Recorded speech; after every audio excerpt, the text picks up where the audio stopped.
Topic का नाम हमारा काइनेमेटिक्स है। काइनेमेटिक्स में हम 5 पार्ट पढ़ते हैं। 5 पार्ट में पहला पार्ट है उसके बेसिक्स को समझना। बेसिक्स को समझना मतलब तुम समझते हो कि displacement, distance, velocity, speed, average, इन सब के पहले बेसिक कॉन्सेप्ट को समझना। फिर तो एक्सटेंडेड हम पढ़ेंगे ही, लेकिन अभी बेसिक्स को समझना इंपॉर्टेंट है। दूसरा पार्ट जो हम पढ़ते हैं वो हम क्या पढ़ते हैं, सबको याद होगा, हमने पढ़ा है इसको।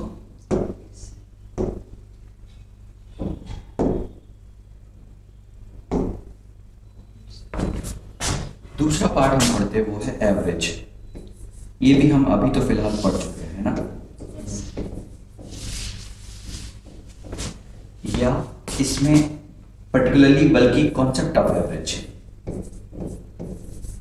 कॉन्सेप्ट ऑफ एवरेज,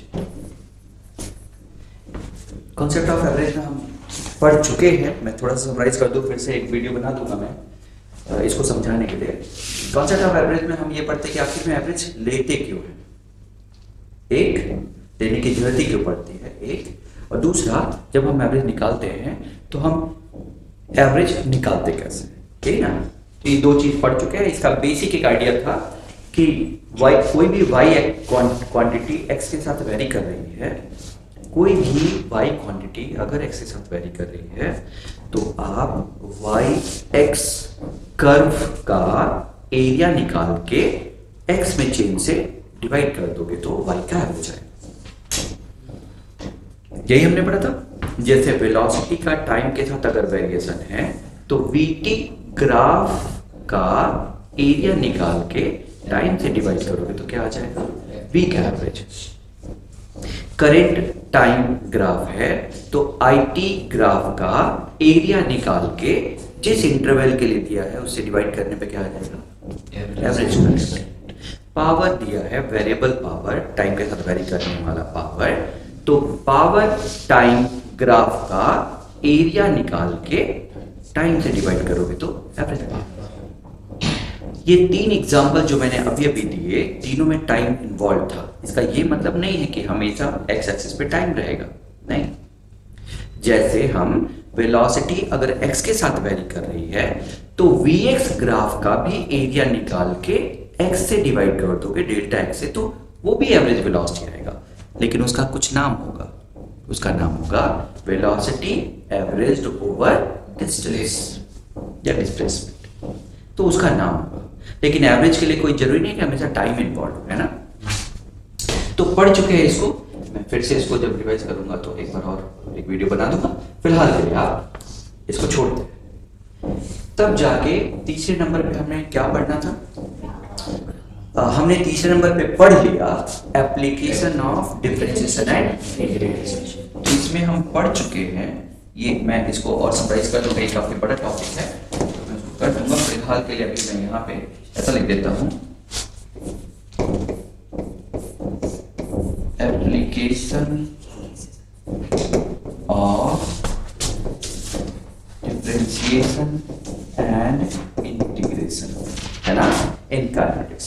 और इसमें कुछ ऐसा हमने पढ़ा था, ये भी पढ़ चुके हैं, तो थोड़ा सा फिर से समराइज कर दूं जिससे आपके दिमाग में एक इमेज बन जाए। हमारे इस चैप्टर में हम जो टॉप पॉइंट्स क्वांटिटीज पढ़ते हैं वो है time, velocity, acceleration and displacement. बल्कि सीक्वेंस में रखें तो ज्यादा अच्छा रहेगा। डिस्प्लेसमेंट, वेलोसिटी एंड एक्सेलरेशन, हम इतना। इवन एवरेज में भी हम ऐसे ही कुछ पढ़ते हैं, यानी हमारी क्वांटिटी है time, displacement, velocity and acceleration. तो हम एक पढ़ते हैं जहां पे एक्सेलरेशन क्या हो, 0। ऐसे में फिर 3 लोगों से 3 ग्रुप बनते हैं, और वो 3 ग्रुप में पहला टाइप होता है ST, यानी S को T के साथ दिया है तब। दूसरा होता है VT, तीसरा होता है VS, और चौथा होता है मिक्सचर, इसका मिक्सचर। ये 4 टाइप का हमने पढ़ा है। जबकि एक है जिसमें एक्सेलरेशन 0 हो भी सकता है या नहीं हो सकता है, मे बी और मे नॉट बी 0 एंड इसमें आपको फंक्शन दिया रहेगा, क्या दे रखा होगा, फंक्शन या ग्राफ, और इसमें गिवन क्या होगा, फंक्शन और ग्राफ, दोनों ही तरीके से। तो इसमें 3 पॉसिबिलिटी आती है, यानी ये पहला है, फर्स्ट टाइप है जब एक्सेलरेशन 0 हो, और दूसरा टाइप है जब एक्सेलरेशन 0 ना हो।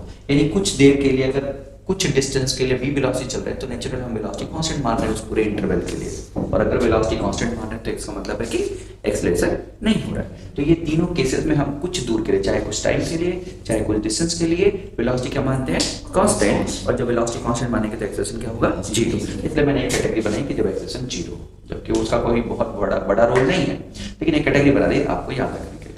और दूसरा है कैटेगरी जिसमें एक्सेलरेशन 0 ना हो। इसमें हम 3 टाइप के, या तो फंक्शन देगा या ग्राफ देगा। उसमें पहला आता है st ग्राफ या फंक्शन, दूसरा आता है vt ग्राफ या फंक्शन, और तीसरा आता है vs ग्राफ या फंक्शन। और ये वही वैसे ही लगता है कि एरिया निकाल के डिस्टेंस से डिवाइड कर दोगे गिवन इंटरवल से, तो हमें वेलोसिटी एवरेज ओवर डिस्प्लेसमेंट आ जाएगा। एरिया निकाल के टाइम से डिवाइड कर दोगे तो एवरेज वेलोसिटी आ जाएगी। लेकिन यहाँ पे एरिया नहीं निकालेंगे, क्योंकि यहाँ पे वेलोसिटी थोड़ी दे रखी है, डिस्प्लेसमेंट दे रखा है। तो डिस्प्लेसमेंट दे रखा है तो फिर हमें स्लोप निकालना होगा, s2 minus s1 upon t2 minus t1, तब आएगा एवरेज। तो ठीक है, किसी दिन एक्सटेंडेड पढ़ेंगे, अभी फिलहाल एक शॉर्ट में रिवीजन। एप्लीकेशन ऑफ डिफरेंशियल भी पढ़ा चुका हूं, लेकिन कम से कम हम इतना तो यहाँ पे बात कर सकते हैं रिकॉल करने के लिए, जिससे कि हम नेक्स्ट सेकंड क्लास में हैं तो फर्स्ट क्लास का एक बार रिकॉल कर ले कि हमने पढ़ा क्या था। इसमें भी आप देख सकते हो कि कुल कितने 6 केसेस बनेंगे। कौन से?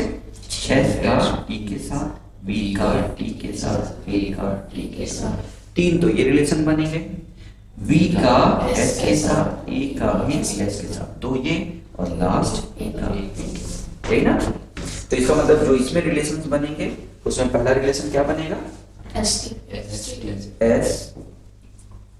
का t के साथ, यानी s as a function of t, है ना, s as a function of t। दूसरा बनेगा v as a function of t, यही ना। तीसरा बनेगा acceleration as a function of time. ऐसे रिलेशन हमें दिए जा सकते हैं इस टॉपिक में। चौथा बनेगा v as a function of s। पांचवा बनेगा a as a function of s। छठवां and last a as a function of v। इतने केसेस पॉसिबल है और इससे बाहर कोई केस पॉसिबल नहीं है। अब इसमें क्वेश्चन ये बनेगा, इनमें से कोई एक देखे बाकी 5 पूछ सकता है तुमको, है ना। कोई भी एक देगा और बाकी 5 पूछ सकता है। तो 6 केसेस के लिए, हर केस के लिए 5 टाइप के क्वेश्चन बन सकते हैं, यानी 30 टाइप के क्वेश्चन बनते हैं। इसलिए अगर हम इसको कैटेगराइज करके पढ़े तो थोड़ा आसान रहेगा, क्योंकि हमें विजुअलाइज रहेगा कि एक्चुअली दिया क्या और पूछा क्या। अदरवाइज 30 टाइप के क्वेश्चन याद करना थोड़ा मुश्किल है। इसका मतलब ये हुआ कि हम इतने को थोड़ा सा मैंने शॉर्ट में कुछ बताया था, शायद रटा हो। इससे ये चाहिए तो क्या करेंगे, डिफरेंशिएट। इससे ये चाहिए तो क्या करेंगे, जबकि उल्टा जाने के लिए और यहाँ पे भी जाने के लिए। मतलब ये है कि डिस्प्लेसमेंट देके वेलोसिटी पूछे तो आप डिफरेंशिएट करोगे, वेलोसिटी से एक्सेलरेशन पूछे तो डिफरेंशिएट करोगे, लेकिन एक्सेलरेशन से वेलोसिटी पूछे तो इंटीग्रेट करोगे। कैसे, हम लोग कल डिस्कस कर चुके हैं। लेकिन ये जब आएगा तो 2 चीज पूछ सकता है। क्या 2 चीज पूछ सकता है, या तो एक्सेलरेशन या डिस्प्लेसमेंट। अगर एक्सेलरेशन पूछेगा तो वेलोसिटी को t के रिस्पेक्ट में डिफरेंशिएट करना पड़ेगा। तो इधर तो ठीक है, वेलोसिटी को t के रिस्पेक्ट में डिफरेंशिएट करना पड़ेगा, लेकिन ये फंक्शन किसका है, s का। और s के फंक्शन को डिफरेंशिएट करते समय डायरेक्ट डिफरेंशिएट नहीं कर सकते।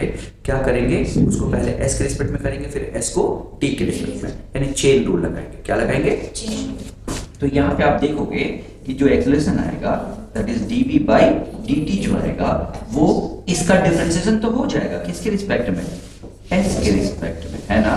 लेकिन फिर s का डिफरेंशिएशन करना पड़ेगा t के रिस्पेक्ट में। तो ये एक छोटी सी चीज लाना होता है, खाना नहीं होता। तो हम लोगों ने इस तरह से रटा हुआ है कि इसको खाना नहीं है। और दूसरा है यहाँ पे s चाहिए, तो s चाहिए तो वेरिएबल को सेपरेट करो। भाई v कौन है, वेलोसिटी कौन है, ds by dt is function of s। इसको इंटीग्रेट करने के लिए s को s की तरफ और t को दूसरी तरफ ले जाकर इंटीग्रेट करना है बस।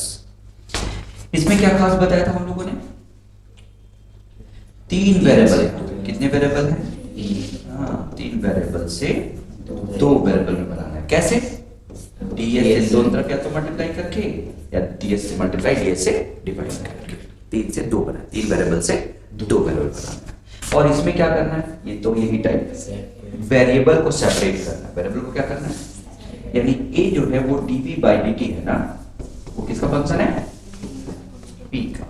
तो v के फंक्शन को एक साइड लाते हैं, t को दूसरी साइड ले जाते हैं और इंटीग्रेट कर देते हैं। तो इसको हम कहते हैं वेरिएबल को क्या करते हैं, सेपरेट। तो इसको हम रट डालते हैं ऐसे।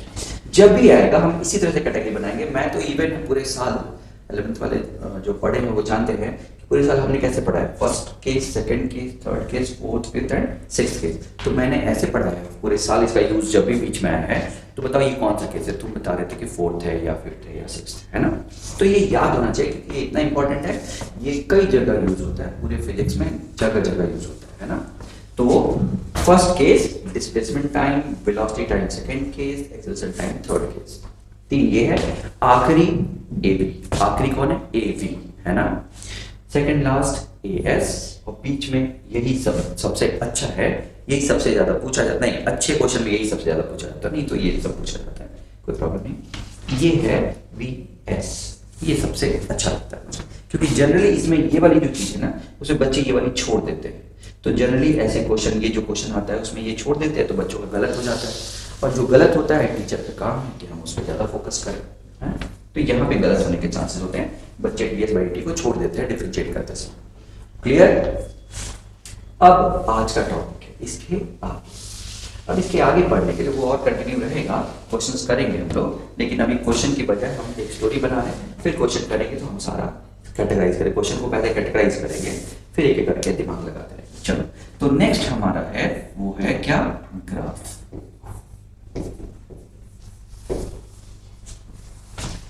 जब हम ग्राफ की बात करते हैं तो एक तो होता है कि ग्राफ 2 क्वांटिटी में खींचा गया है, वो खींचना मैं एक्सपेक्ट करता हूं कि सबको आता है, सही। अब बात आती है कि ग्राफ खींचना के बजाय ग्राफ से रिजल्ट निकालना इंपॉर्टेंट है। ग्राफ खींचने के बजाय ग्राफ से रिजल्ट निकालना इंपॉर्टेंट है। तो हम बात करेंगे इसमें क्या, रिजल्ट फ्रॉम ग्राफ।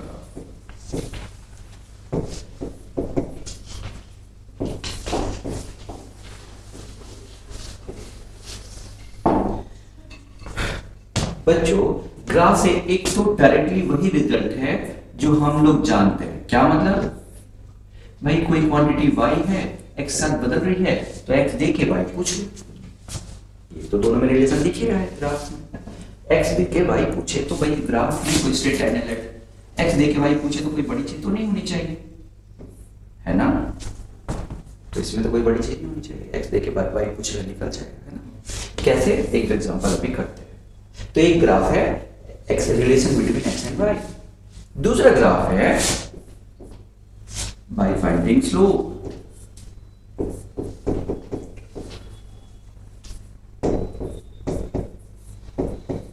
जो भी ग्राफ है उसका स्लोप कोई रिजल्ट दे सकता है, मैंने बोला देगा जरूरी नहीं है, दे सकता है।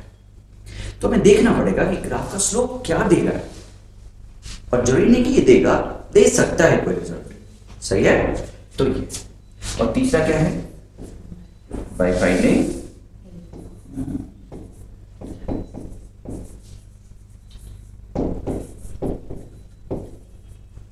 कोई ग्राफ का एरिया कुछ तो रिजल्ट दे सकता है। यही 3 है। कभी कभी 2 स्टेप पे निकलते हैं रिजल्ट्स जो हमें चाहिए, कभी कभी जो हमारे रिजल्ट्स है वो 2 स्टेप में निकलते हैं, तो उसको मैंने ऐसे बोला कि हिडन है। एक तो एग्जांपल बता दूंगा, हिडन। तो एक डायरेक्टली दोनों में जो रिलेशन है उससे, दूसरा बाय फाइंडिंग स्लोप, तीसरा बाय फाइंडिंग एरिया, और चौथा हिडन, तो ये लिख देता हूं, जरूरत पड़ेगी तो मैं क्वेश्चन समझा दूंगा इसको। हिडन का मतलब जानबूझ के मैंने ऐसे नाम लिखा है कि जो अब तुम्हें समझ में याद आए। हिडन का मतलब है कि इस एक स्टेप पे नहीं, मान लो डिस्प्लेसमेंट टाइम ग्राफ देके एक्सेलरेशन पूछे तो आप डिस्प्लेसमेंट टाइम ग्राफ से डायरेक्ट एक्सेलरेशन नहीं निकाल सकते। डिस्प्लेसमेंट टाइम से पहले वेलोसिटी और तब वेलोसिटी टाइम से एक्सेलरेशन, या एक्सेलरेशन टाइम से डिस्प्लेसमेंट पूछे तो आपको 2 स्टेप में आना पड़ेगा। तो ऐसा अगर कोई ग्राफ जरूरत पड़ती है वो हिडन में मैं कहता हूं, यानी एसटी ग्राफ देके और आपको एटी ग्राफ या एटी में रिलेशन पूछे, ये एक एग्जांपल हो सकता है, या इसका उल्टा, यानी एटी रिलेशन देके एसटी पूछ ले, ये दूसरा। तो ये 2 चीज हमारे सामने हो सकते हैं, ठीक है।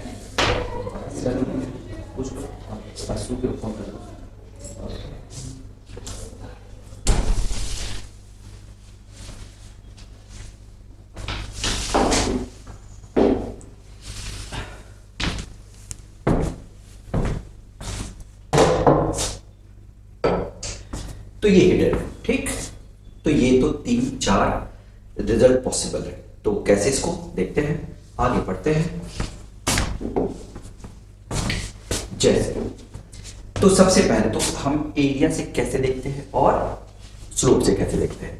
तो कोई भी एक जनरल वैल्यू, क्या मैं जनरल वैल्यू लेता हूं तो कोई दिक्कत तो नहीं होती ना, मैं कोई एग्जांपल भी ले सकता हूं, बीटी ग्राफ कुछ भी है, लेकिन मैं एक जनरल वैल्यू ले रहा हूं, मान लो कोई वाई और एक्स के बीच में।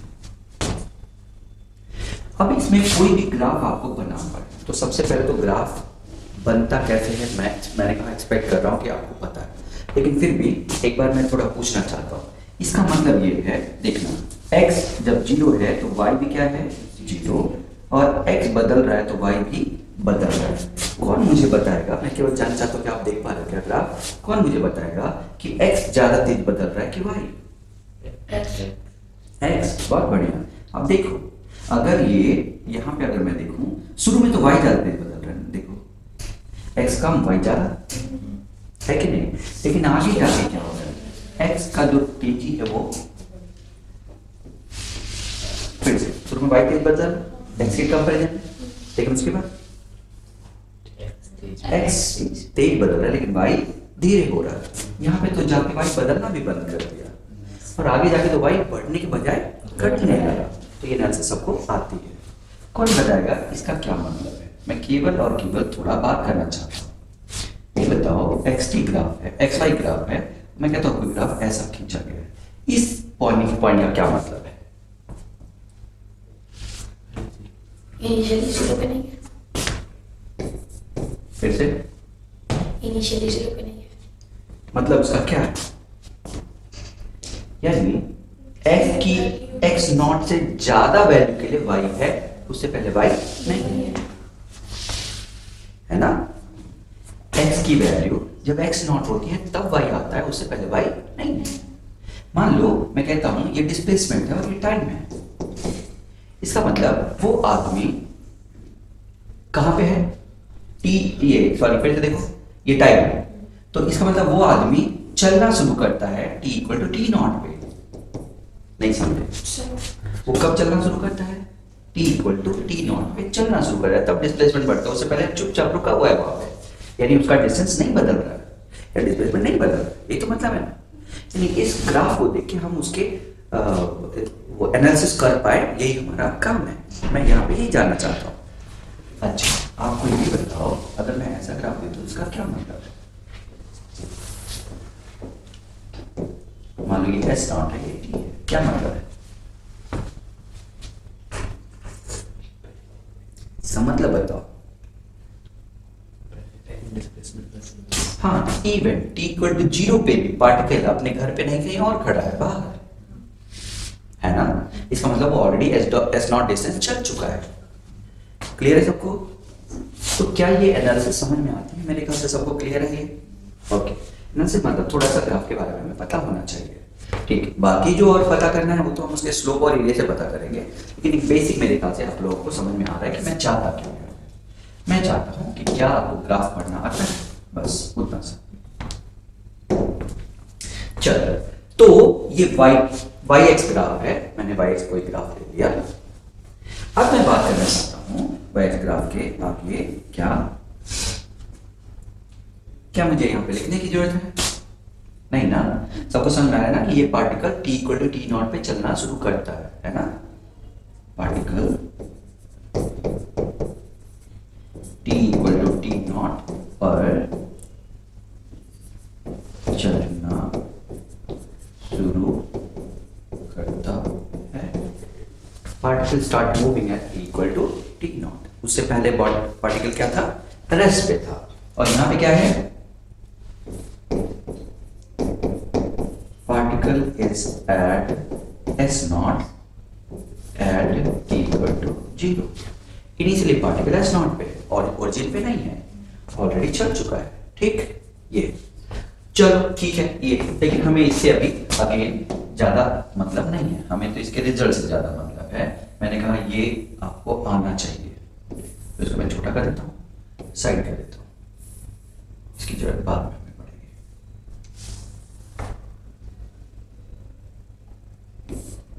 थोड़ा ज्यादा छोटा कर देगा, ये ठीक है।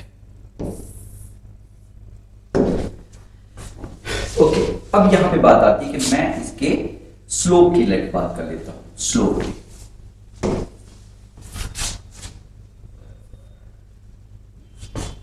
मैं स्लोप की बात कर रहा हूं। क्या कर रहा हूं? स्लोप। स्लोप के लिए आपको क्या करना है? जिस जगह का स्लोप चाहिए उस जगह पे एक छोटा सा x ले लो, टुकड़ा ले लो, और उस टुकड़े में x में चेंज और y में चेंज का रेशियो देखो, है ना? चलो, उस छोटे से टुकड़े का y में चेंज दिख रहा है ये, और ये x में चेंज है। इस y में चेंज और x में चेंज का जो रेशियो है उसी को हम क्या कहते हैं? उस जगह का स्लोप, उस जगह का। ठीक है, तो ये हो गया slope at a point. At a point क्यों हो गया? अगर डेल्टा एक्स बहुत छोटा है, if delta X is very small, tends to 0, तभी slope at a point. Okay, अच्छा दूसरा, लेकिन अगर यही पॉइंट बड़े हो गए, यही पॉइंट क्या हो गए? बड़े, यानी दूर दूर हो गया, पॉइंट दूर, डेल्टा एक्स बड़ा हो गया यानी पॉइंट दूर दूर हो गया, ये तब ये 1 है और ये 2 है, तो हम डेल्टा वाई कह रहे हैं इसको क्या कह रहे हैं? डेल्टा एक्स कह रहे हैं ना? तो उस कंडीशन में क्या होगा बच्चों? तब delta Y upon delta X, जब डेल्टा एक्स बड़ा है तो इसको कहेंगे क्या? Slope of chord at a point है। और ये क्या है? एट ए पॉइंट क्या होता है? इसको और कह सकते हो स्लोप ऑफ टेंजेंट। क्या कह सकते हो? Slope of tangent. और ये है slope of chord, slope of chord. ये स्लोप तब है जब y का x के साथ देखा जा रहा है, सही? अच्छा, वापस आते हैं, यही स्लोप फिर से एक बार देखते हैं। मान लो बच्चों ये डिस्प्लेसमेंट है और ये टाइम है, और फिर से मैं वही काम कर रहा हूं, एक छोटे से जगह की बात कर रहा हूं और एक इंटरवल की बात कर रहा हूं, क्योंकि टाइम हो गया ना, अब तो इंटरवल की बात करेंगे, उससे पहले x की बात करेंगे। तो अगर ये जो इंटरवल है बहुत छोटा है, बहुत छोटा, यानी जो डेल्टा टी है वो बहुत छोटा है, और एक बार डेल्टा टी बड़ा है,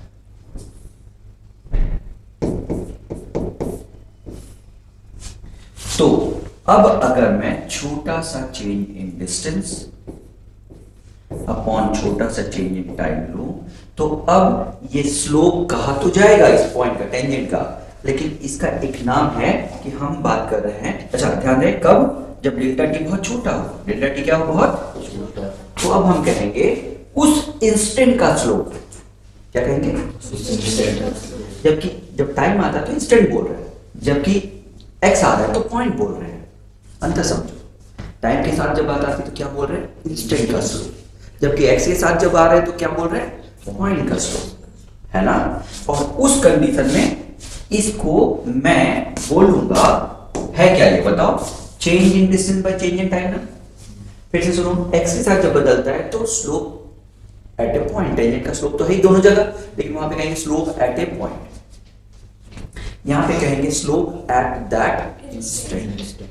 तो इंस्टेंट की जब बात आती है टाइम के साथ, तो ये क्वांटिटी इंस्टेंटेनियस स्लोप बताएगी। क्या बताएगी, हाँ, किसी इंस्टेंट पे ना, इंस्टेंटेनियस स्लोप बताएगी, ये क्वांटिटी इंस्टेंटेनियस स्लोप बताएगी, ठीक है। और अगर ये क्वांटिटी इंस्टेंटेनियस स्लोप बताएगी तो इस पर्टिकुलर क्वांटिटी यानी change in distance by change in time को क्या कह देंगे हम लोग, इंस्टेंटेनियस। ये स्लोप क्या है, वेलोसिटी, क्या है ये, इंस्टेंटेनियस वेलोसिटी। तो अभी वेलोसिटी पे मत जाओ, वो तो कोई क्वांटिटी है, वो तो देख ही लेंगे, लेकिन उससे पहले जाओ, टाइम के साथ जब बहुत कम इंटरवल की बात की जाती है तो इंस्टेंटेनियस बोला जाता है, और बड़े इंटरवल की बात की जाती है तो एवरेज बोला जाता है। मेरी बात समझ में आई, बोलो बच्चों, ओके। तो आराम से हम पढ़ क्या रहे हैं, हम ग्राफ पढ़ रहे हैं। ग्राफ में सबसे पहले कोई भी एक क्वांटिटी दूसरे क्वांटिटी में कैसे रिलेटेड है, दोनों आपस में रिलेशन क्या है, वो ये है। दूसरा उसका स्लोप देखना है। स्लोप जब देखना है तो जनरली होने के लिए तो किसी भी दो क्वांटिटी के बीच में आ सकता है, लेकिन जनरली y का x के साथ और y का t के साथ, या कोई भी क्वांटिटी का x के साथ और कोई भी क्वांटिटी का t के साथ, दो टाइप के ग्राफ बनते हैं। जब x के साथ आता है तो generally slope of at a point and slope of chord कहते हैं। क्या कहते हैं, slope at a point and slope of chord. Slope at a point मतलब जब डेल्टा x बहुत छोटा हो, डेल्टा x बहुत छोटा हो तो क्या कहते हैं उसको, स्लोप एट ए पॉइंट। ऐसे जब डेल्टा x बहुत छोटा है तो स्लोप एट ए पॉइंट कहते हैं। लेकिन जब टाइम के साथ वेरी करता है और डेल्टा t बहुत छोटा होता है तो स्लोप एट ए इंस्टेंट कहते हैं, इंस्टेंट। तो ऐसी क्वांटिटी इंस्टेंटेनियस कहलाती है। ये क्वांटिटी क्या कहलाती है, इंस्टेंटेनियस। एग्जांपल के लिए मान लो वर्क टाइम के साथ ऐसे किया जा रहा है, वर्क टाइम के साथ ऐसे किया जा रहा है। एक एग्जांपल के लिए, ये वर्क है, तो किसी छोटे से इंटरवल में अगर देखोगे तो ये छोटे से इंटरवल में इंस्टेंटेनियस आएगा। क्या आएगा, और क्या होगा वो इंस्टेंटेनियस, क्या होगा, क्या आएगा, ये छोटा सा चेंज ये किस में चेंज हो रहा है, वर्क में। किसके साथ हो रहा है बच्चों, टी के साथ। और वर्क अपॉन टाइम क्या कहलाता है, पावर।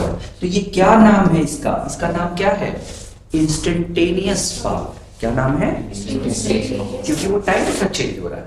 जबकि अगर मैं दो पॉइंट के बीच में स्लोप देखूं, T1 और T2 के बीच में, ये T1 और ये T2 के बीच में अगर स्लोप देखूं तो यही स्लोप क्या कहलाएगा, जब यानी W2 minus W1 upon T2 minus T1, तो इसको क्या कहेंगे, एवरेज पावर। क्या कहेंगे, हाँ। क्या मैं इंस्टेंटेनियस और एवरेज में अंतर समझा पाया हूं, इंस्टेंटेनियस एंड एवरेज, ये एवरेज पावर। एवरेज कब कहा जाता है बच्चों, जब इंटरवल बड़ा हो तब एवरेज कहा जाता है। सही। कोई भी क्वेश्चन यानी वापस क्या स्लोप के बारे में तुम दो पॉइंट क्लियर हो गए, एक्स के साथ वेरी कर रहा है क्वांटिटी या टी के साथ। जब टी के साथ वेरी करता है तो इंस्टेंटेनियस एंड एवरेज की बात की जाती है। एक्स के साथ वेरी करता है तो slope at a point and average slope या स्लोप ऑफ ए कॉर्ड बोला जाता है।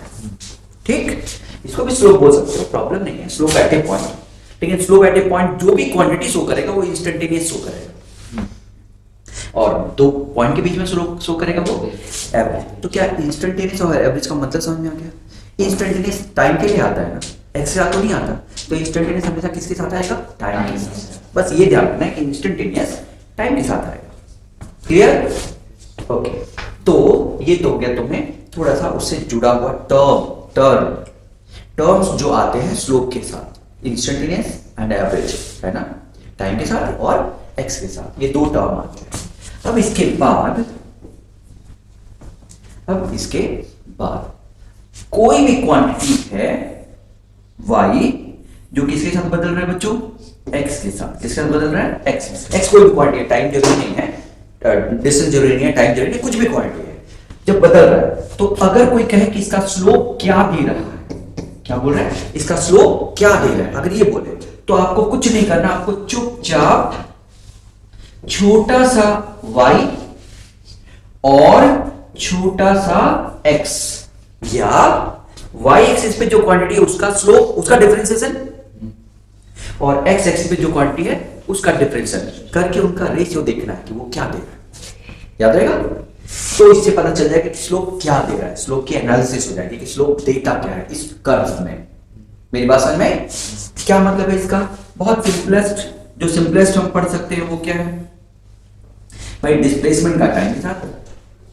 तो अगर मैं पूछूं कि स्लोप क्या देता है, तो स्लोप y एक्सिस पे जो क्वांटिटी है उसका डिफरेंशिएशन ओवर x एक्सिस पे जो क्वांटिटी है उसका डिफरेंशिएशन देता है स्लोप, काम खत्म। और ये कौन है, चेंज इन डिस्टेंस या डिस्प्लेसमेंट, और ये क्या है, और ये क्या होता है, वेलोसिटी। अब अगर ये टाइम के साथ बात हो रही है ना, तो किसी एक छोटे से इंटरवल के लिए देखेंगे तो क्या कहलाएगा ये, और दो टाइम में भी देखेंगे तो क्या कहलाएगा, बस हो गया, समझ गए। यानी अगर dt छोटा है टेंड्स टू 0 तो ये इंस्टेंटेनियस हो जाएगा, और अगर ये dt बड़ा है मतलब टेंड्स टू 0 नहीं है, टेंड्स टू 0 नहीं है यानी बड़ा है, तो इसको एवरेज वेलोसिटी कहेंगे कि नहीं। ऐसे ही ये सबसे सिंपलेस्ट है ना। अच्छा, लेकिन उसमें भी अगर मैं एवरेज की बात करूं तो, और इंस्टेंटेनियस की थोड़ा और समझने की कोशिश करते हैं, उसमें अंदर जाते हैं। मान लो एक कर्व ऐसा है, तो स्लोप का मतलब है एस में चेंज अपॉन टी में चेंज, यही ना। क्या तुम एस में चेंज अपॉन टी में चेंज को एक छोटे से टुकड़े के लिए, अगर देखना इसको और बड़ा करते हैं, ये छोटे से टुकड़े के लिए ये कौन है, ये एस में चेंज है कि नहीं, है ना, और ये टी में चेंज है कि नहीं। तो एस में चेंज अपॉन टी में चेंज, क्या तुम्हें नहीं लगता कि ये इस एंगल का tan थीटा है। इसका मतलब क्या तुम्हें लगता है कि ये असल में कौन है, tan थीटा। तो इसका मतलब स्लोप एक्चुअली कौन है, tan थीटा। किसका tan थीटा, उस छोटे से टुकड़े का tan थीटा। ये छोटा सा टुकड़ा हमें बहुत परेशान कर रहा है, तो फिर ठीक है, उसको हम छोटा सा टुकड़ा से हटा के एक टेंजेंट बना देते हैं। क्या बना देते हैं बच्चों, उसको देखना थोड़ा आसान हो जाएगा। तो इसको छोटा सा जो टुकड़ा है वो इधर थोड़ा बढ़ा देते हैं और इधर थोड़ा बढ़ा देते हैं, अब वो टेंजेंट की तरह काम करेगा। तो उस छोटे से टुकड़े का एंगल देखने के बजाय मैं किसका एंगल देखूं, टेंजेंट का। तो भी तो वही आएगा, जो एंगल यहाँ पे है वही तो यहाँ पे होगा ना, एक्स एक्सिस जो बनाएगा। बोलो बच्चों, इसका मतलब एक छोटे से टुकड़े का आप स्लोप देखना चाहोगे तो थोड़ा मुश्किल होगा, शायद फील ना आए। तो उसको मैं अगर एक्सटेंड कर दूं तो टेंजेंट हो जाएगा, लेकिन वो छोटे से टुकड़े का जो स्लोप होगा वही इस टेंजेंट का स्लोप होगा। इसका मतलब एक छोटे से टुकड़े पे स्लोप देखने से के लिए आपको क्या अच्छा रहेगा करना, टेंजेंट खींच के स्लोप देखना अच्छा रहेगा। समझ गए। अच्छा, तो अब फिर से वापस हम लोग कर क्या रहे इतनी देर से, हम स्लोप क्या होता है उसकी फीलिंग डेवलप कर रहे हैं अपने अंदर। तो एक एक्स के साथ एक टी के साथ ये हो गया। दूसरा एक पॉइंट पे स्लोप का मतलब समझने के लिए टेंजेंट का स्लोप देख रहे हैं, ये हो, है ना। अब जरा स्लोप को एनालिसिस करें। कोई सीक्वेंस में वैसा नहीं, मैं केवल अपने तुम्हें फील कर, कोई लिखा हुआ ऐसा नहीं है ना, तो फील कराने के लिए केवल ये सारी चीजें करो कि तुम खुद ब खुद स्लोप को फील कर पाओ कि क्या है। मेरी बात समझ में आई। चलो, तो ये दूसरा पॉइंट है, यानी ये दूसरा पॉइंट बताया मैंने कि एक पॉइंट पर स्लोप देखने के लिए टेंजेंट खींचना ज्यादा अच्छा है ना। मैं इसको लिख दूंगा, अभी तो नहीं लिख पा रहा हूं, अभी तो बोल पा रहा हूं, नहीं तो क्योंकि मुझे 2 दिन में कोर्स इसको खत्म करना है, तभी तो टेस्ट लिखोगे ना। आपका टेस्ट पता है ना? नो सर, वो पैड नहीं। लेकिन आपको वो मिला है ना सीट जिसमें, नो सर, बोली थी मैं सर को, तो ऐड नहीं की। अभी ले लेना है ना, उसका टेस्ट होगा अच्छा है ना टाइम के साथ। तो बाकी सब्जेक्ट तो नहीं, लेकिन अभी फिजिक्स का तो होगा, ठीक है ना। तो मैं देखता हूँ, नहीं तो लेट होगा तो सब पूरा टेस्ट सीरीज चेंज करनी पड़ जाएगी हम लोगों को, और कुछ बच्चे और टेस्ट सीरीज में ना। ठीक, आराम से। तो ये हो गया तीसरा। अगर मैं कुछ ऐसा करूं कि हम जो कर्व है उसको स्लोप को एनालाइज करें, स्लोप को एनालाइज करें, मेरे वर्ड समझ आते हैं?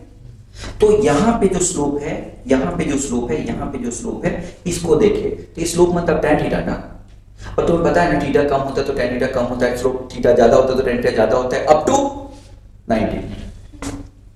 90 के बाद उल्टा हो जाता है, माइनस नेगेटिव हो जाता है ना। इसका मतलब थीटा कब तक बढ़ेगा तो tan थीटा भी बढ़ेगा 90 डिग्री, ठीक है ना। तो बताओ बच्चों, अगर यहां पे टेंजेंट खींचो या यहां पे टेंजेंट खींचो, तो ये टेंजेंट ज्यादा स्लोप का बन रहा है, ये टेंजेंट कम स्लोप का बन रहा है ना। और बाकी टेंजेंट भी अगर खींचे जाए तो क्या तुम्हें नहीं लग रहा है कि ये स्लोप घटता जा रहा है हमारा, और यहां पे आके तो जीरो हो जा रहा है। इसका मतलब एक कर्व का स्लोप क्या रिप्रेजेंट करता है, इंस्टेंटेनियस कब होता है, एवरेज कब होता है, और किसी अलग अलग जगह पे हम टेंजेंट खींच के ये जान सकते हैं कि ये जो टेंजेंट है उसका वेरिएशन कैसा हो रहा है, मतलब स्लोप का वेरिएशन कैसा हो रहा है। तो यहाँ पे तुम बता सकते हो कि पहले स्लोप ज्यादा है बाद में कम है, या पहले कम है बाद में ज्यादा है, क्या लगता है? एंगल 90 के पास होगा तो स्लोप ज्यादा होगा, याद रहेगा। और जितना ज्यादा 90 से दूर होगा उतना स्लोप कम होगा। तो बताओ ये एंगल 90 के पास है या ये एंगल 90 के पास है? पहला होगा। सबको समझ में आया? यानी यहां पे अभी अभी ने क्या बोला मैंने, अगर एंगल थीटा 90 डिग्री के पास है, चाहे प्लस चाहे माइनस, दोनों साइड से बच्चों, यानी 89 या 101, 91, 89 या 91 दोनों पास है, 92, 88 ये दोनों 90 के पास है ना। और जैसे जैसे दूर जा रहे वैसे वैसे दोनों साइड से तो स्लोप दोनों में ही कम होता जाएगा, क्योंकि 90 से दूर जा रहे हैं ना। तो जैसे जैसे 90 के पास आ रहे हो वैसे वैसे स्लोप बढ़ता जाएगा, जैसे जैसे 90 से दूर जाओगे स्लोप घटता जाएगा। मेरी बात समझ में आई? तो अगर एंगल थीटा 90 के पास है तो स्लोप ज्यादा है। ये अलग बात है कि एक्यूट में पास है तो पॉजिटिव स्लोप, और ऑब्ट्यूज में पास है तो नेगेटिव स्लोप। यानी 90 से ज्यादा है तो नेगेटिव स्लोप होगा, लेकिन स्लोप ज्यादा होगा, भले ही नेगेटिव स्लोप हो, लेकिन स्लोप तो स्लोप को कहते हैं ना। मेरी बात समझ में? बच्चा देखो, ये कम स्लोप है और ये ज्यादा स्लोप होता जा रहा है, बोलो बोलो। और इसमें ये कम स्लोप है और ये ज्यादा स्लोप हो रहा है। देखो ये झुका ऑप्टिक्स एंगल होते हुए भी स्लोप क्या है, ज्यादा। तो याद रहे, स्लोप मतलब झुकाव, माइनस या प्लस नहीं। माइनस या प्लस वो क्वांटिटी के डायरेक्शन को बताएगा, वो छोड़ दो। लेकिन नेगेटिव और पॉजिटिव की बात ना करके हम स्लोप की बात करें तो 90 के पास तो स्लोप ज्यादा, 90 से दूर तो स्लोप कम। 0 90 से दूर है, 180 भी इक्वली दूर है 90 से, इसलिए दोनों का स्लोप 0 है और कम है। जैसे जैसे हम 90 के पास आ रहे हैं वैसे स्लोप बढ़ता जा रहा है। मेरी बात समझा पाया मैं? तो ये बताओ, पहले स्लोप ज्यादा फिर स्लोप कम, यहां पे आके 0। अब बताओ स्लोप बढ़ रहा है कि घट रहा है? बढ़ रहा है, माइनस में बढ़ रहा है भले ही, लेकिन स्लोप बढ़ रहा है। अरे बोलो बच्चों, ये देखो स्लोप अब कम है और ज्यादा एंगल हो गया, और ज्यादा एंगल हो गया कि नहीं? इस तरह से एंगल बढ़ता जा रहा है तो स्लोप भी बढ़ता जा रहा है। तो क्या तुम्हें एक जगह से दूसरी जगह जाके स्लोप निकालना आ गया? स्लोप निकालने के लिए क्या खींचो? यही ना। तो हम for slope draw tangent at given point, given point पे टेंजेंट ड्रॉ करो। सही है? खत्म कर लोगे? अच्छा, बस हो गया। स्लोप में ज्यादा कुछ नहीं है, जितना था बता दिया। सही। 90 से ज्यादा के लिए स्लोप नेगेटिव होगा, 90 से कम के लिए स्लोप पॉजिटिव होगा। लेकिन स्लोप ज्यादा वैल्यू में कब होगा? 90 के पास वाले एंगल के लिए, और 90 से दूर जाओगे तो स्लोप घटता जाएगा। सही है? ओके।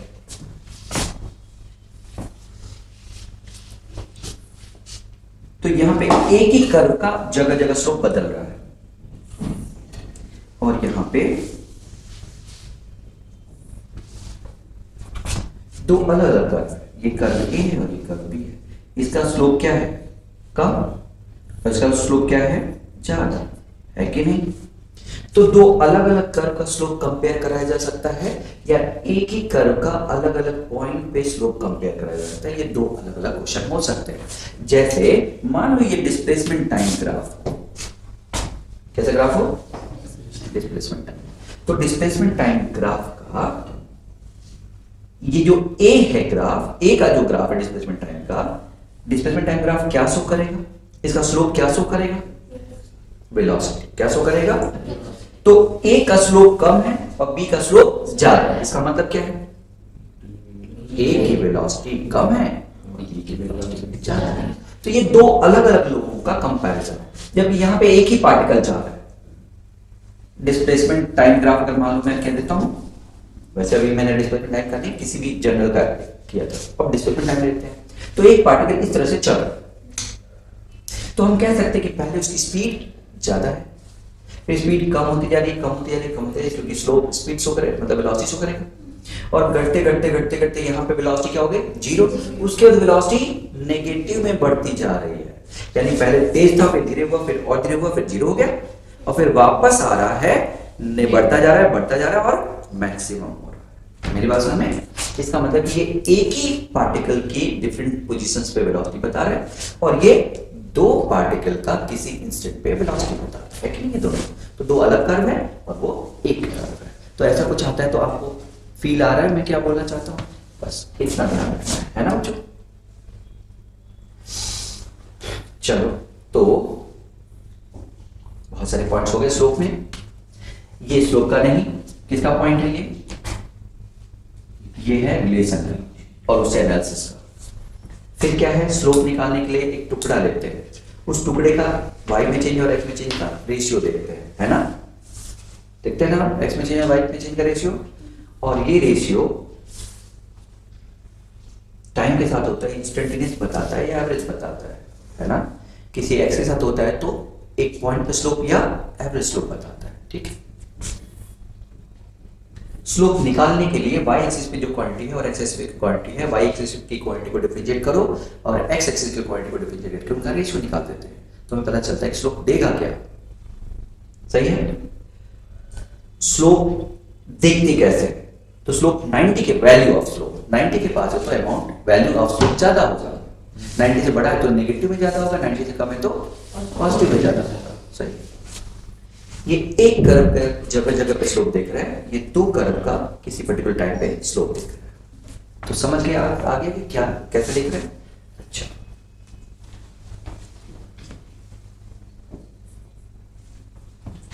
और क्या मुझे इसमें बताना है स्लोप में? इस पे कुछ और करा देते हैं, ये स्लोप की वैल्यू निकालने पे कौन मुझे बताएगा कि अगर मैं v² और s के बीच में जो ग्राफ है, ग्राफ उसका स्लोप देखूं,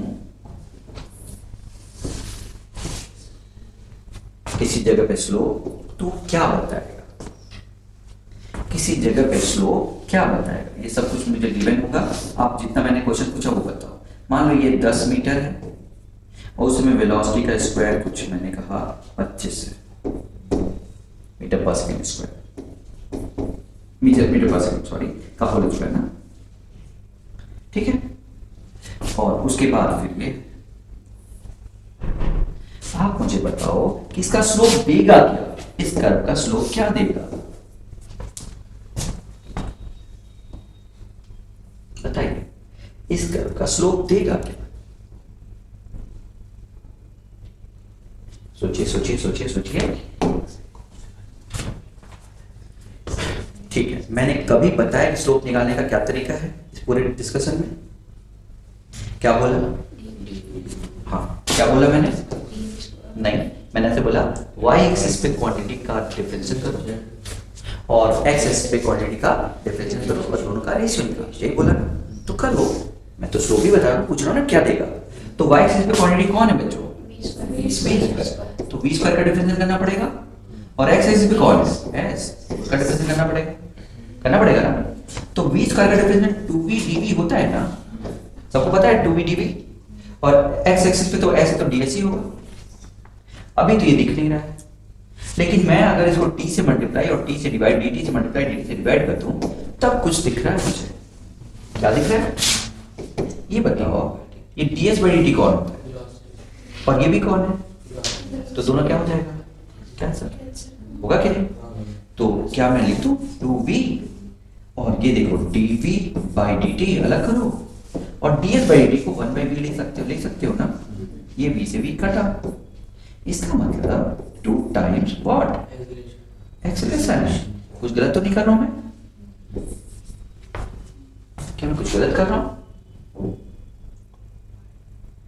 नहीं, ये कुछ भी गलत मैंने नहीं किया, सही हो गया।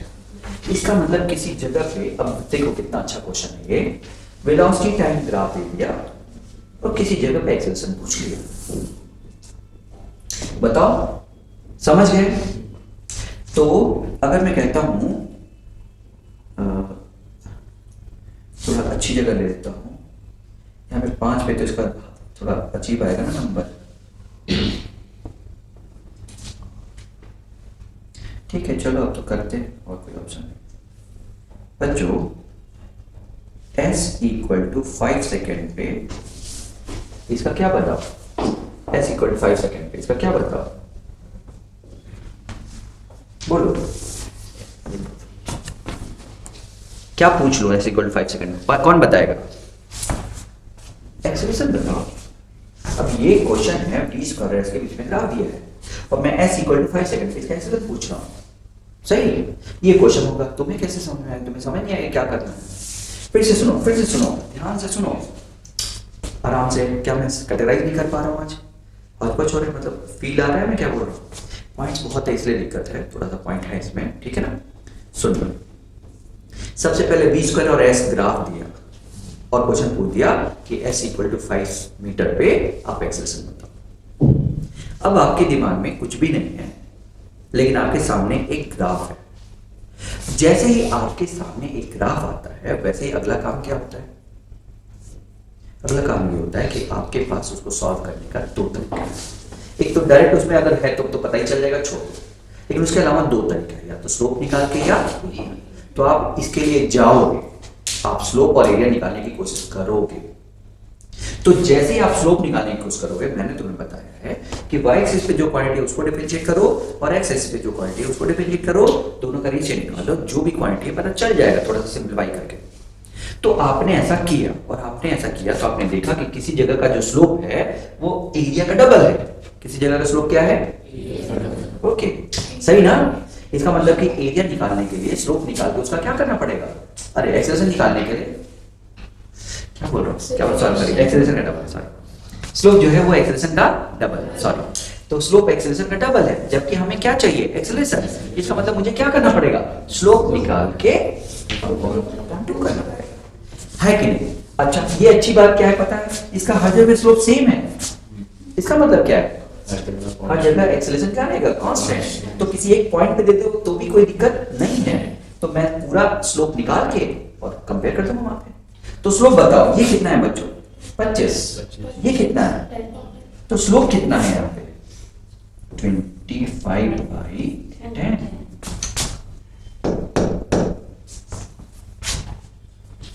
स्लोप हो गया, यहाँ पे स्लोप है हमारा 25/10, और वो कितना होता है 2a। ये क्यों किया, एक पर्टिकुलर पॉइंट पे क्यों नहीं किया, क्यों, यहाँ पे भी स्लोप वही है जो पूरा है, तो जब पूरा ही स्लोप है तो कांस्टेंट स्लोप है, तो स्लोप हमने निकाल दिया, परपेंडिकुलर अपॉन बेस, परपेंडिकुलर 25 और बेस है 10, स्लोप ऑफ कर्व ये इतना आ गया। अब ये 2a के बराबर है, तो a कितना है बच्चों, 25/20। सुना क्या सबने, अच्छा होता है कि इसको 100 बना दे, तो 5 से मल्टीप्लाई 5 से डिवाइड कर दो, उससे क्या फायदा, 25 × 5 125 अपॉन 100 है ना बच्चों, आसान हो जाता है सॉल्व करना, 1125 मीटर पर सेकेंड स्क्वायर। ये हमारा सिंपल सा एक्सप्रेशन आ गया। तो इस तरह से, लेकिन तुम एक क्वेश्चन पे मत जाओ, मैं तो ये कह रहा हूं कि कोई भी कर्व तुमको दिया जाए तो उसे जो रिजल्ट निकालना है वो 2 टाइप का हो सकता है, या तो स्लोप से या एरिया पक्का? ये कौन सा है? स्लोप। खत्म? तो स्लोप का कॉन्सेप्ट मैंने बता दिया, क्वेश्चंस और होते रहेंगे, ठीक है? एक और करा दो क्या, जो बहुत इंपॉर्टेंट है, वो भी इंपॉर्टेंट है। वीएस ग्राफ का स्लोप क्या शो करेगा? जल्दी से मुझे बताओ।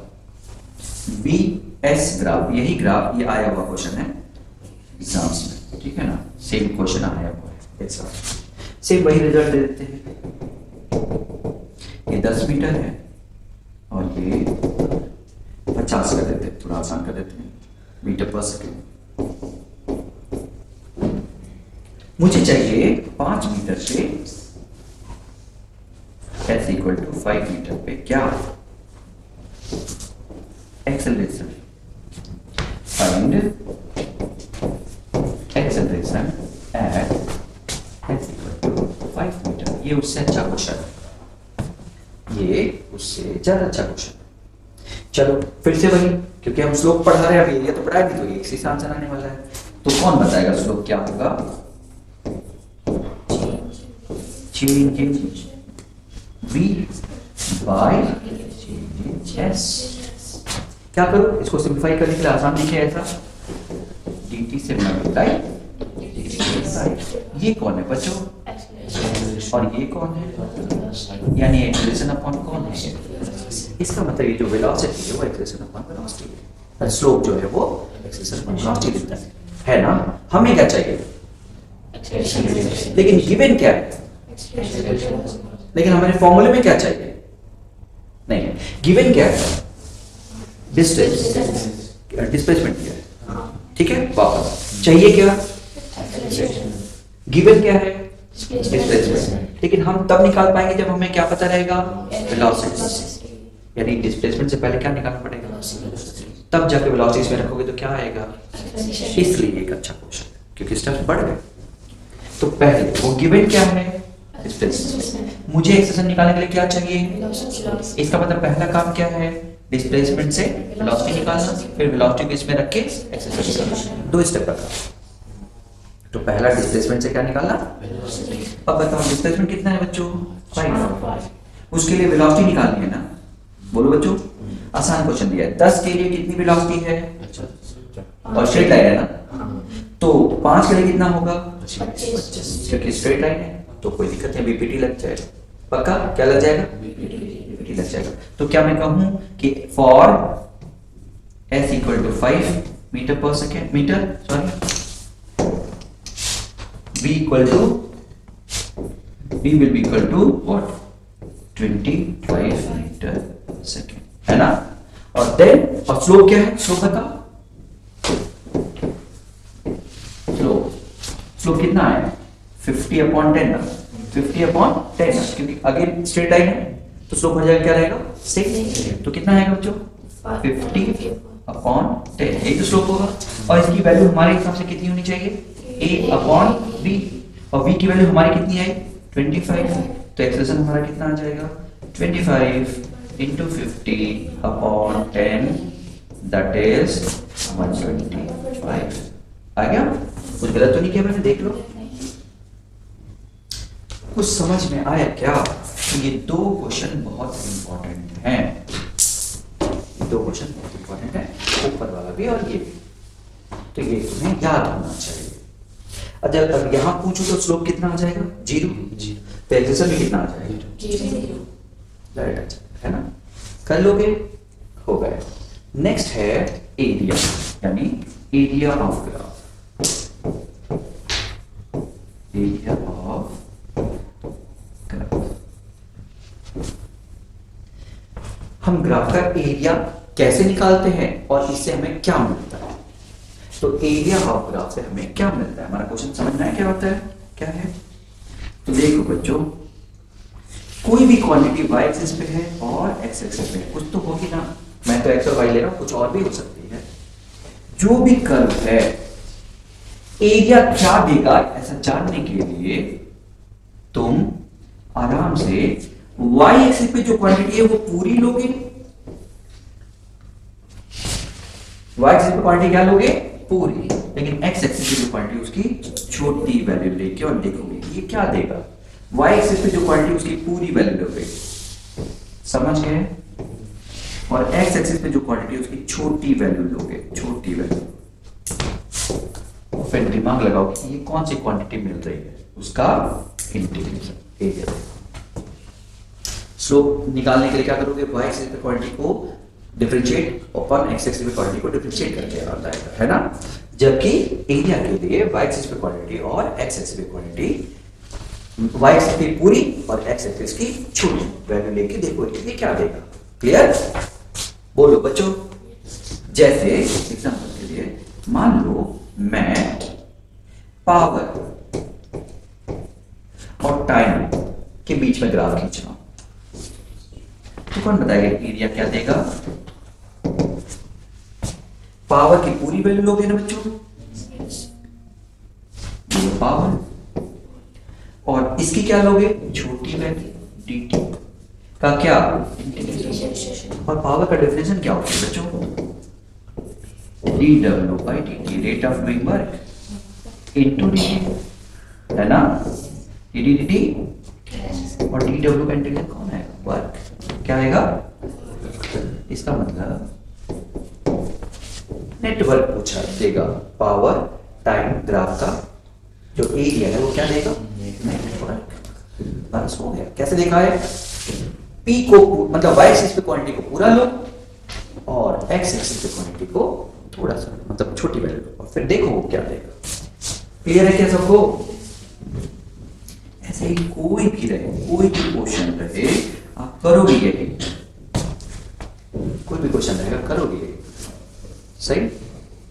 एग्जाम्पल, मुझे नहीं पता कि मैं क्या कर रहा हूं, एक बार देखता हूं, मुझे नहीं पता कि मैं क्या कर रहा हूं, फिर से एक बार देखता हूं, या ऐसा कर लेते हैं, इससे तो नहीं आएगा, आएगा कुछ नहीं आएगा, सॉरी।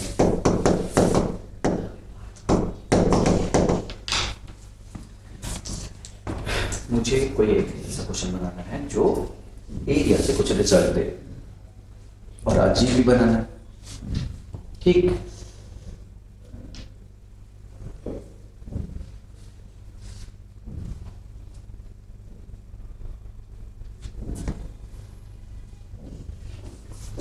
चलो देखते हैं।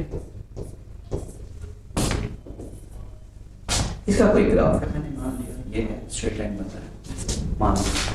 इसका एरिया क्या देगा, इसका एरिया क्या देगा? तो एरिया निकालने के लिए मैंने क्या बोला, y एक्सिस की पूरी, ये अच्छा क्वेश्चन बन गया, बढ़िया क्वेश्चन है, ठीक।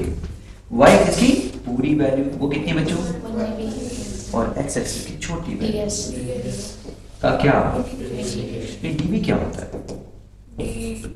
ds/dt इनटू ds, है ना। ds कट गया, ये इंटरवल ऑफ टाइम आएगा, क्या आएगा, हाँ एक अच्छा क्वेश्चन है। इसका एरिया क्या शो करेगा, इंटरवल ऑफ टाइम, जितनी देर में ये डिस्टेंस कवर हुआ, जैसे यहां से आप ले रहे हो, इसका जो एरिया होगा वो टाइम देगा जितने में ये डिस्टेंस कवर हुआ, इस वेरिएबल वेलोसिटी से 1/v है ना। एक अच्छा क्वेश्चन है, मुझे लगता है कि ये तुम्हें समझाएगा क्या कोई रिजल्ट कैसे निकालते हैं। तो एरिया से रिजल्ट निकालना आ गया। एरिया से रिजल्ट निकालने के लिए हमें क्या करना होता है, y एक्सिस पे पूरी और x एक्सिस की छोटी। देखो एक अच्छा एग्जांपल है, y एक्सिस का पूरा, x एक्सिस का छोटा, ऐसा करने से छोटी वैल्यू आ गई, है ना। क्लियर है सबको? y एक्सिस का पूरा मतलब 1/v, x एक्सिस का छोटा मतलब ds, v को लिखते हो ds/dt, dt ऊपर चला जाएगा, ds से ds कट के सिंपल सा डेल्टा t बच जाएगा, इंटरवल ऑफ टाइम। एक अच्छा क्वेश्चन रट लेने करके मैं तो कहूंगा, समझ गए बच्चों। एरिया से कैसे निकलेगा, समझ में आ गया रिजल्ट।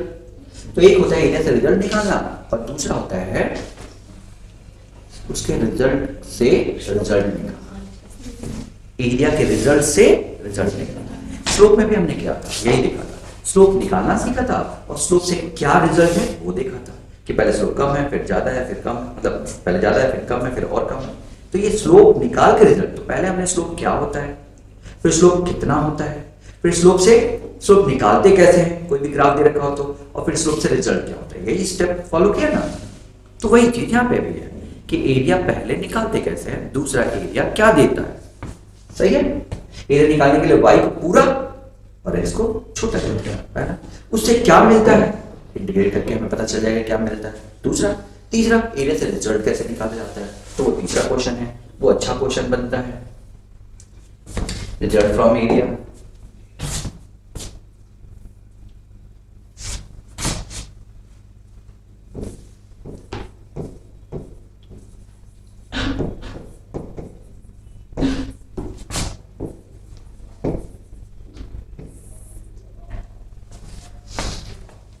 रिजल्ट फ्रॉम एरिया कैसे आता है बच्चों, ऐसे मान लो एक क्वेश्चन में देता हूं तो ट्राई करो आप, फिर उसके बाद मैं बताता हूं। मान लो ये बी टी ग्राफ है, ऐसे आसान तो क्या नहीं, एक देखते हैं फिर करते हैं ना। और मुझे इसके एरिया और टाइम में ग्राफ खींचना है, इसके एरिया और टाइम में ग्राफ खींचना है, यानी जगह जगह पे एरिया निकाल के और टाइम के साथ ग्राफ खींचना है। ट्राई करिए थोड़ा सा तो पहले इसको,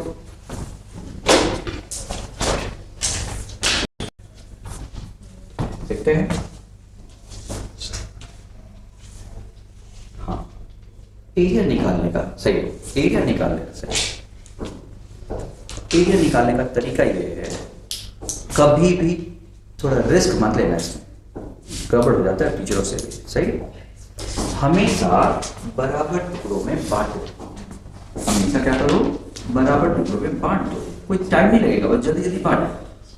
और थोड़ा रफली सोचोगे तो अगर ये एक है तो ये 3 होगा, या उससे ज्यादा, तो जो भी हो ज्यादा तो होगा ही ना, ये एक है तो वो 1 तो नहीं होगा, ये 5 होगा, ये 7 होगा, ये 9 होगा, इस तरह से वैरी कर रहा है। और अब एरिया ग्राफ खींचना, जरा देखना, यहां तक एरिया कितना है 1, लेकिन यहां तक एरिया बताओ,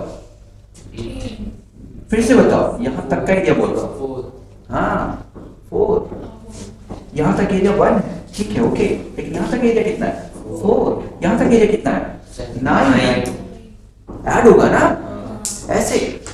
तो इसका मतलब एक का एरिया 1 है, लेकिन दूसरे का एरिया कितना है 4 है, तीसरे का एरिया कितना है 9 है, तो ग्राफ ऐसा बनेगा।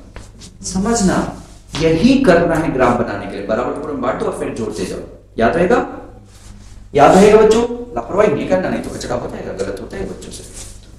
तो एरिया का ग्राफ हो गया, लेकिन एरिया देता कौन है, वीटी ग्राफ का एरिया क्या देता है, यानी ये डिस्प्लेसमेंट देगा, क्या देगा, इसका मतलब कि मैं एरिया टाइम ग्राफ क्यों बताया बोला हूं तुमको ड्रॉ करने के लिए, क्योंकि एरिया टाइम ग्राफ ड्रॉ करते हैं, कभी कभी बच्चे डिस्प्लेसमेंट टाइम ग्राफ ड्रॉ करते करते ना इसी को ड्रॉ कर देते हैं, उनको लगता है कि यही डिस्प्लेसमेंट टाइम ग्राफ है, आ जाता हूं दिमाग में, यही मैं बता रहा हूं, इसलिए तुम मत दिमाग में लाना कि डिस्प्लेसमेंट टाइम ग्राफ खींचना है। डिस्प्लेसमेंट टाइम ग्राफ का मतलब होता है एरिया टाइम ग्राफ खींचना है, तुम्हें किसके बीच में ग्राफ खींचना है, एरिया और एरिया क्या, यहां तक का एरिया पूरा, इस टाइम तक का, फिर इस टाइम तक का पूरा एरिया, फिर इस टाइम तक का पूरा एरिया, याद रहेगा। चलो बहुत बढ़िया, इसका तो तुमने बना दिया, जरा इसका बना के दिखाओ तो, देखो तो अगर बना पाते हो तो, इसका बना के दिखाओ तो जरा बच्चों, फिर से वेलोसिटी टाइम, एरिया टाइम, जो मैंने किया है वही करना, तो गलत होने के चांस होते हैं। बराबर टुकड़ों में बांट देना। अब मुझे बताओ, अगर ये 1 है तो ये 3 होगा, ये 5 होगा, ये 7 होगा, ये 9 होगा, ये 11 होगा, ये 13 होगा, इस टाइप से। तो सबसे पहले यहाँ पे एरिया तो 0 ही है ना, यहाँ पे एरिया तो 0 ही है ना, तो 0 स्टार्ट होगा, फिर उसके बाद अचानक की टाइम कितना बढ़ जाएगा, 13 बढ़ जाएगा, ज्यादा बढ़ेगा ना, फिर आगे क्या बढ़ेगा 11, है कि नहीं, यानी अब जो ये 13 बढ़ा उसके आगे अब 13 के बराबर नहीं, उससे थोड़ा कम बढ़ेगा, यानी 13 तो ये है ही, और कितना बढ़ेगा 11, और आगे जाने पे 9, और आगे जाने पे 7 एंड सो ऑन, यानी बढ़ोतरी कम होती जाएगी, यहाँ पे जाके बढ़ना बंद हो जाएगा, केवल एक की बढ़ोतरी होगी। उसके बाद अगर आगे निकलोगे तो क्या होगा, घटने लगेगा, क्या होने लगेगा, घटने लगेगा, यानी नेगेटिव में, तो वो नीचे ग्राफ जाएगा। मेरी बात समझ में आई, क्या ड्रॉ करना है, इक्वल पार्ट ड्रॉ करके, इक्वल इंटरवल ड्रॉ करके उसको नंबर दे दो और फिर नंबर को जोड़ते हुए देखो। कह रहा हूं वही करना, नहीं तो गलत होता है, ये गलत होता है। तो एरिया निकालना आ गया तुम लोगों को, ठीक। तो फिर से वापस एरिया क्या देता है 1, और एरिया से रिजल्ट कैसे निकालते हैं 2, और कन्वर्जन ऐसा है तो इसमें कन्वर्जन, ऐसा कुछ छोटे छोटे क्वेश्चन बनते हैं, याद रहेगा। रिजल्ट फ्रॉम एरिया हो गया, छोटा है बस इसको ध्यान रखोगे तो हो जाएगा। क्या और ड्रॉ करना है? नहीं ना, एक और कर दो चलो, थोड़ा अपने को टाइम मैनेज करके चलना है ना बच्चों।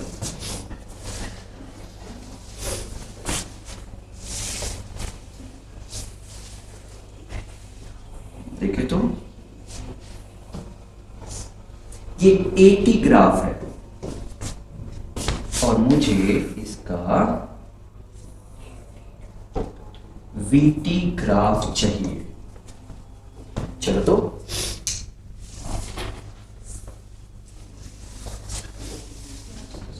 जल्दी से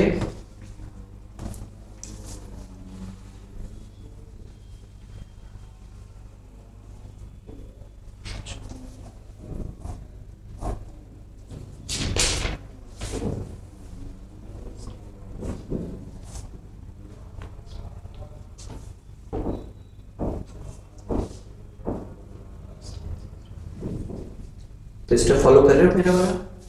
इक्वल पार्ट में बांट दिया, 1 2 3 4 5 कुछ भी ऐसा, और इक्वल टाइम में इक्वल इंक्रीज है, इक्वल टाइम में इक्वल इंक्रीज मतलब और नेगेटिव में है, तो इक्वल टाइम में इक्वल इंक्रीज मतलब समझ में आ गया बच्चों? स्ट्रेट लाइन भाई, जितना t बढ़ेगा उतना x बढ़ेगा, जितना t बढ़ेगा उतना x बढ़ेगा, स्ट्रेट लाइन बना। और उसके बाद देखना जरा, क्या अब क्या लग रहा है, इंक्रीज वैसा ही है या अब ज्यादा था अब कम होता जा रहा है ना इंक्रीज? तो इंक्रीज कम होता जा रहा है लेकिन हो रहा है, एरिया तो बढ़ ही रहा है ना, तो इंक्रीज हो रहा है लेकिन कम। ये देखो बच्चों, इंक्रीज तो हो रहा है लेकिन कम हो रहा है, ये देखो कम हो रहा है, इंक्रीज हो रहा है लेकिन अभी कम हुआ और कम हुआ और कम हुआ, लेकिन इंक्रीज हो रहा था। यानी यहाँ तक का ग्राफ ये था यहाँ तक का, लेकिन उसके आगे इंक्रीज तो हुआ लेकिन कम हुआ और कम हुआ और कम हुआ, बंद हो गया। और अब बताओ उल्टा है ना, तो अब ये निगेटिव तो अब क्या हो रहा है पॉजिटिव, तो अभी इस एरिया में ये एरिया क्या हो रहा है, जोड़ोगे तो कम हो जाएगा, नेगेटिव है ना, पॉजिटिव जुड़ेगा तो कम होता जाएगा, यानी ये वैल्यू क्या होने लगेगी अब कम। कैसे? शुरू में कम डिक्रीज होगा, बाद में मजा नहीं आ रहा, दिख रहा है तुम्हें? ये एरिया हो गया यहाँ तक, अब इस एरिया में ये क्या हो रहा है डिक्रीज, कम और ज्यादा डिक्रीज हो गया, और तेजी से डिक्रीज हो गया, और तेजी से हो रहा है ना, एक डिक्रीज तेजी से हो रहा है, शुरू में धीरे बाद में तेज, तो शुरू में धीरे बाद में तेज डिक्रीज, देखो शुरू में धीरे बाद में तेज डिक्रीज। क्या सबको समझा पा रहा हूं ना ये? तो इस टाइप से ये 0 है, यहाँ पे 0 है, उसके बाद डिक्रीज होना शुरू हो गया। तो अगर ये A पॉइंट है, यहाँ पे A पॉइंट है, ये B पॉइंट है, यहाँ पे B पॉइंट है, उसके बाद ये चला जा रहा है, ये O है, यहाँ पे O है। मुझे लगता है बना लोगे तुम लोग, तो एक बार देख लेना। बाई चांस तुम्हें दिक्कत कर रहा है तो उल्टा चल लेना बच्चों, इधर देखो उल्टा चल लेना, यहां से यहां जाओ। ये स्लोप क्या है? कांस्टेंट, कांस्टेंट कांस्टेंट कांस्टेंट, ए तक कांस्टेंट है ना और नेगेटिव है ना, ए तक कांस्टेंट है और ये देखो ए तक कांस्टेंट है और नेगेटिव है। उसका स्लोप कैसा हो गया? लीनियर है, पहले ज्यादा है और फिर कम है, तो स्लोप नेगेटिव में पहले ज्यादा है और ज्यादा है ना, फिर कम होता जा रहा है। स्लोप ये स्लोप है ना, स्लोप की वैल्यू क्या है? ज्यादा, और फिर क्या होता जा रहा है? कम। यहाँ पे स्लोप क्या हो गया? 0। उसके बाद यही चीज पॉजिटिव है, समझ गए? तो इससे अगर तुम ड्रॉ करके बाई चांस कंफ्यूज हो तो उधर से उल्टा भी करके देख लेना, तो गलत नहीं करोगे ना। हो गए एरिया से जो भी रिजल्ट निकालते हैं वो कर लोगे। बोलो बच्चों, बताओ एरिया और दूसरा स्लोप।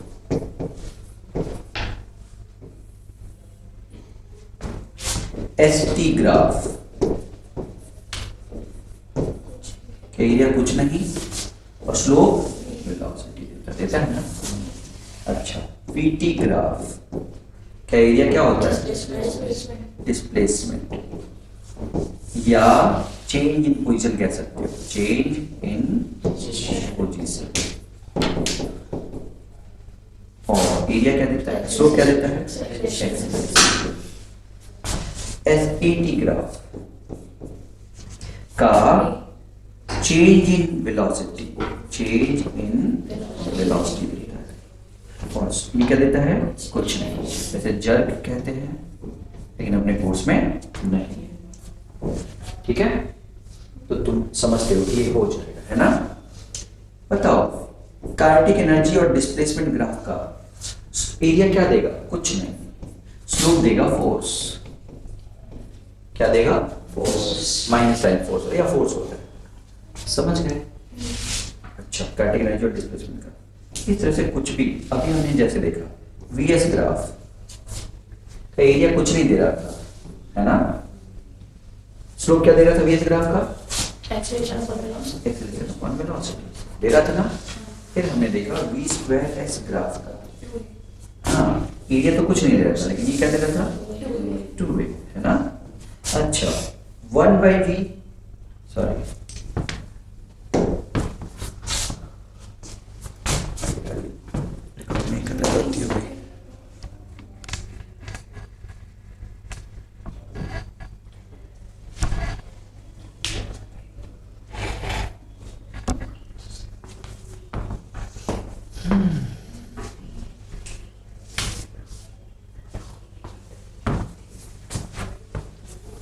नेक्स्ट वन बच्चों, है ना? ये 1/v एंड एस ग्राफ का स्लोप क्या देगा? एरिया क्या देगा? डेल्टा, इंटरवल ऑफ टाइम, यही ना? जब ये कुछ नहीं, यही तो पढ़ेगा। तुम ऐसा ही और चार्ट बना ले, जितने क्वेश्चन मिल जाएंगे मेंस में, नीट में, एडवांस में, सब एक जगह चार्ट बना लो कि हम क्यों दिमाग लगाए। मतलब दिमाग तो हमारे पास है ही, लगा ही सकते हैं, लेकिन हम टाइम भी तो बचाएंगे ना। तो टाइम हमारा बचे, कंफ्यूजन ना हो जाए, गलती ना हो जाए कोई, तो ये ऐसा चार्ट बना ले। कोई प्रॉब्लम? आसान है ये सब। तो मैं समझता हूँ ग्राफ का हो, ठीक। नेक्स्ट, मतलब तुम समझ लो ना, हम थोड़ा क्रैश कोर्स के हिसाब से पढ़े तो लगभग थोड़ा तेज चल रहा है, ठीक। नेक्स्ट वन है अंडर ग्रेविटी, अंडर ग्रेविटी या कांस्टेंट एक्सेलरेशन, यानी मोशन विथ कांस्टेंट एक्सेलरेशन।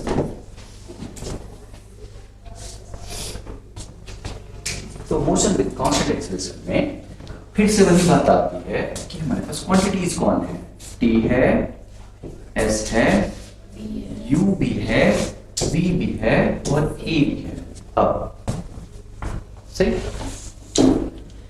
तो बच्चों, इस इतने ही इक्वेशंस हमारे पास रहते हैं। एक ऐसा इक्वेशन जिसमें टी नहीं है, v square equal to U square plus 2as, जिसमें टी नहीं है। एक ऐसा इक्वेशन जिसमें s नहीं है, v equal to U plus t। एक ऐसा इक्वेशन जिसमें u नहीं है, s equal to V T minus half G T square या ए टी स्क्वायर। याद रहेगा? ऐसा इक्वेशन जिसमें क्या नहीं है?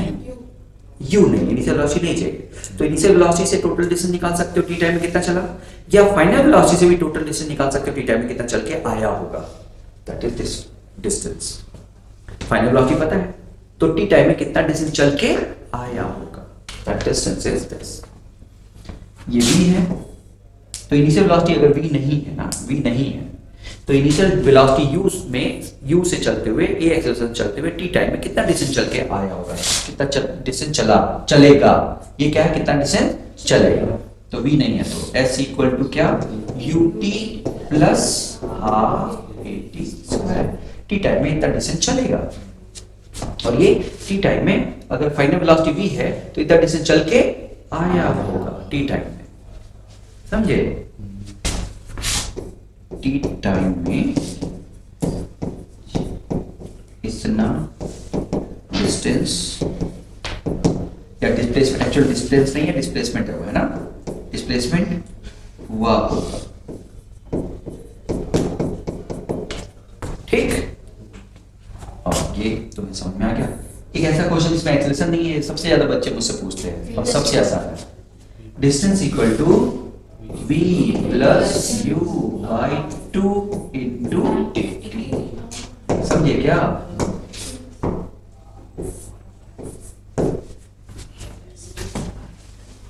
ये सबसे ज्यादा बच्चे पूछते हैं बच्चों, जबकि सबसे आसान है वो। यानी कांस्टेंट एक्सेलरेशन चलते हुए एवरेज वेलोसिटी हमेशा v प्लस u बाई 2 हो जाती है और इंटू टी करने से टोटल डिस्टेंस ट्रेवल्ड आ जाता है, या डिस्प्लेसमेंट, सही ना?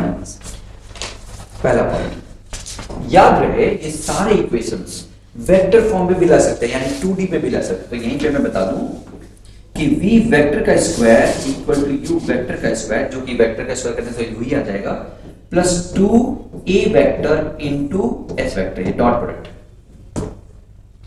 याद रहेगा? तो डॉट प्रोडक्ट है, यानी a है 3i प्लस 4j, s है कुछ और ऐसा ही, तो हम इतना, याद रहेगा? ऐसे ये भी वेक्टर फॉर्म है, बोलो v vector equal to u vector plus e vector equal to, बहुत जबरदस्त यूज होने वाला क्वेश्चन।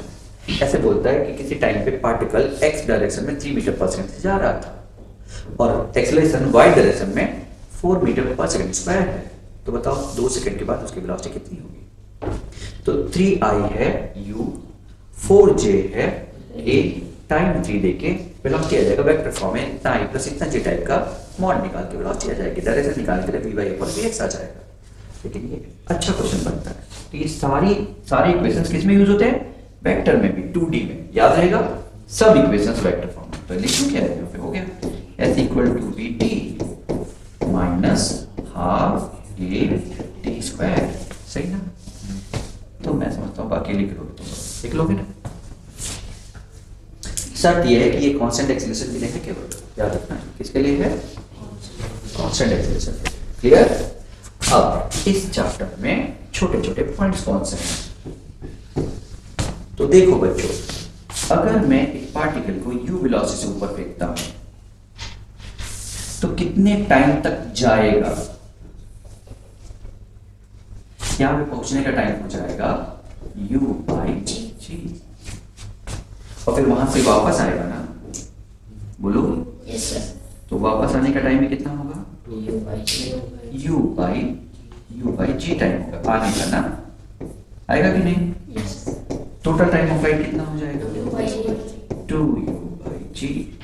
पहला रिजल्ट, बोलो बच्चों। इससे ये भी पता चलता है कि जाने में जितना टाइम लगता है आने में भी उतना ही टाइम लगेगा, शर्त ये है कि एक्सेलरेशन सेम हो, एक्सेलरेशन सेम हो, पक्का ना? बोलो बच्चों। तो रिजल्ट 1, सेम रिजल्ट 2। ये इंक्लाइन प्लेन है, कैसा प्लेन है? फ्रिक्शन नहीं है। एक पार्टिकल को u वेलोसिटी से फेंका गया, तो जाने में टाइम कितना लगेगा और जाके आने में कितना टाइम लगेगा, बताओ? u square by 2g। जाने में जो टाइम लगेगा, जाने में, अब u upon g sine theta लगेगा, क्योंकि g जो नीचे लग रहा है अब वो पूरा नहीं रोक रहा है, जैसे यहाँ पे पूरा g रोक रहा है, वहां पे कौन रोक रहा है? g sine theta. मेरी बात समझ पाया हूं? इसलिए रिटार्ड g साइन थीटा कर रहा है, g cos थीटा नहीं। तो जो रिटार्ड करेगा वही डिसाइड करेगा टाइम, पक्का? तो ये हो गया। और t डाउन कितना हो गया?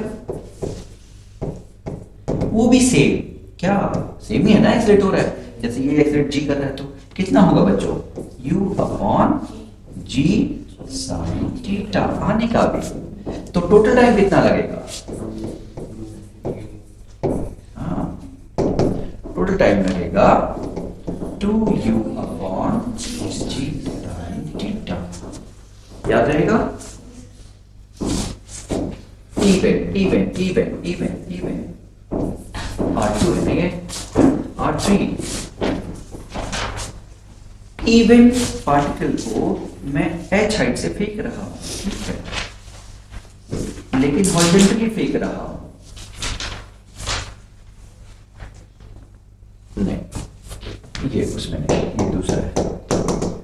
ये समझ में आ गया सबको? दो रिजल्ट समझ में आ गया? अच्छा, अब एक रिजल्ट इसका थोड़ा सा मॉडिफाइड, ध्यान से बच्चों। अगर मैंने ऊपर फेंका और फिर वहां से जाके वो नीचे आ रहा है, सही, और फ्रिक्शन जीरो नहीं है, फ्रिक्शन जीरो नहीं है, तो ऊपर जाते समय अगर फ्रिक्शन नहीं होता तो u बाई जी हो जाता। क्या हो जाता? लेकिन फ्रिक्शन है, जी साइन थीटा हो जाता, सॉरी है, होता ना, लेकिन फ्रिक्शन है तो ये जी जो है, जी रिटार्ड कर रहा है ना, जी साइन थीटा रिटार्ड कर रहा है ना, जी साइन थीटा क्या कर रहा है, और वही वहां पे आ रहा है। फ्रिक्शन है तो रिटार्डेशन बढ़ जाएगा, घट जाएगा, बढ़ जाएगा, और वो भी खींचने लगेगा, ऊपर जाके तो रोकेगा ना, बोलो बच्चों, तो बढ़ जाएगा, तो यहाँ पे कुछ ना कुछ और आएगा ना, ए ड्यू टू फ्रिक्शन, बोलो बच्चों, क्योंकि दोनों मिलकर रोकेंगे, पक्का। लेकिन ऊपर जाके जब वापस आएगा डाउन,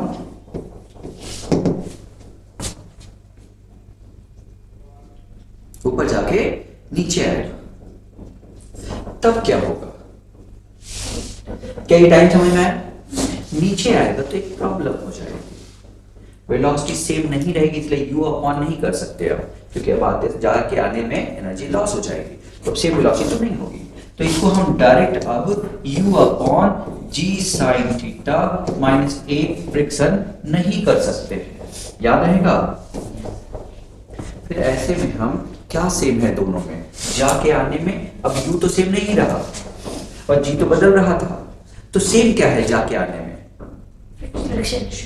नहीं, डिस्प्लेसमेंट, ऊपर जाने में आने में डिस्प्लेसमेंट सेम है। तो ऐसे क्वेश्चन को किससे करोगे? डिस्प्लेसमेंट वाले टाइम पीरियड से करोगे, तब होगा, वेलोसिटी से नहीं चलेगा, पक्का, बोलो। तो उस कंडीशन में क्या होगा देखते हैं। क्या ये समझ में आया कि जाते समय जो रिटार्ड करेगा वो ले लेंगे अब, बोलो बच्चों। तो अगर ये होगा तो मैं समझता हूं अब तुम लोग कचरा निकाल लेना, हो जाना चाहिए ये सब। मान लो ऊपर फेंका और एयर रेजिस्टेंस है नीचे, तो टाइम अब ज्यादा लगेगा कि कम लगेगा जाके आने में? जाने में केवल जाने में, ठीक है। भाई ग्रेविटी नीचे लग रही थी और फ्रिक्शन भी नीचे लगेगा, u से फेंका गया तो u अपॉन जी प्लस ए होगा कि नहीं फ्रिक्शन, तो टाइम तो कम ही लगेगा ना, क्योंकि नीचे बढ़ रहा है, बोलो। तो पहले अगर फ्रिक्शन नहीं है तो ज्यादा देर तक उड़ेगा, लेकिन फ्रिक्शन है तो कम देर, जाने में, आने की बात अभी नहीं कर रहे क्योंकि आने में वेलोसिटी बदल रही है, हम नहीं बोल सकते, उसका अभी देखना है, अगला पॉइंट वही है। क्या ये सबको समझ में आया कि जाने का टाइम तो कम हो जाएगा, ये तो पक्का है, क्योंकि नीचे जी प्लस ए है, अरे नीचे जी प्लस ए है तो नीचे वैल्यू बढ़ गई ना, तो टाइम कम होगा कि नहीं? नीचे क्वांटिटी बढ़े तो जल्दी तो रुक जाएगा ना, खूब जोर से कोई रोक देगा तो फट से रुक जाएगा, पक्का समझ में आया? बोलो बोलो बच्चों। R4, अब देखना R5, रिजल्ट 5। अब ये 5 एक ही मान लो, सब एक ही है, तुम अपना कर लेना, नहीं तो इतना तो याद ही होना चाहिए कि हम लोग क्या कर रहे हैं, है ना। अब बताओ, ये बताओ अगर मैं h हाइट से गिरा हूं,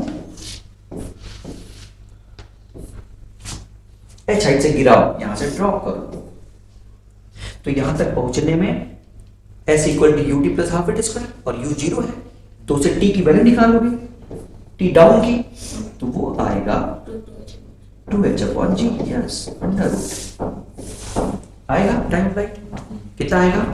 2h अपॉन, पक्का पक्का।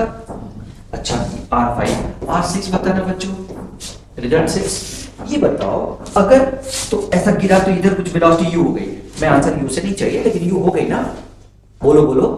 तो अगर मैं u से ही फेंकूं तो, u से अगर फेंकूं तो जाते समय u तो आते समय भी u, और हाइट कितना चला? h चला ना, तो मुझे u नहीं चाहिए, लेकिन ये पक्का है कि u सेम है दोनों का, तो h भी सेम होगा, अरे जाने और आने का h सेम होगा कि नहीं? और आने वाला h का टाइम हमें पता है, t डाउन पता है क्या? 2h अपॉन जी। तो जाने का अलग होगा कि सेम होगा? सेम होगा, क्योंकि हाइट से प्रूव हो रहा है। बोलो बच्चों, तो जाने का भी वही होगा अगर रेजिस्टेंस नहीं है तो T up and T down same होगा अगर रेजिस्टेंस नहीं है तो। और आने का पता है तो जाने का पता चल गया, तो टोटल टाइम कितना हो गया 2 टाइम्स 2h/g। बोलो बच्चों, समझ लो, क्लियर है ना।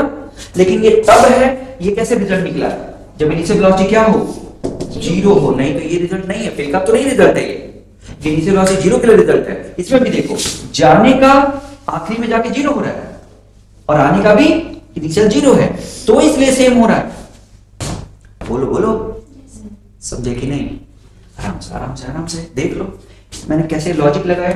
आने का हमें पता है क्योंकि इनिशियल वेलोसिटी 0 है और जाने का उसके बराबर है, इसलिए दोनों इक्वल है। समझ गए?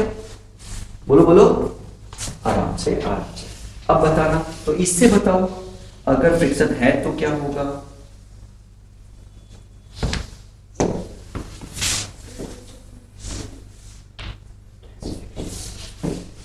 कुछ वेलोसिटी हमने फेंका, कितनी वेलोसिटी फेंका उसके टर्म में नहीं चाहिए, हमें हाइट के टर्म में चाहिए, मतलब हमें कंपेयर करना है तो हाइट से कंपेयर करेंगे।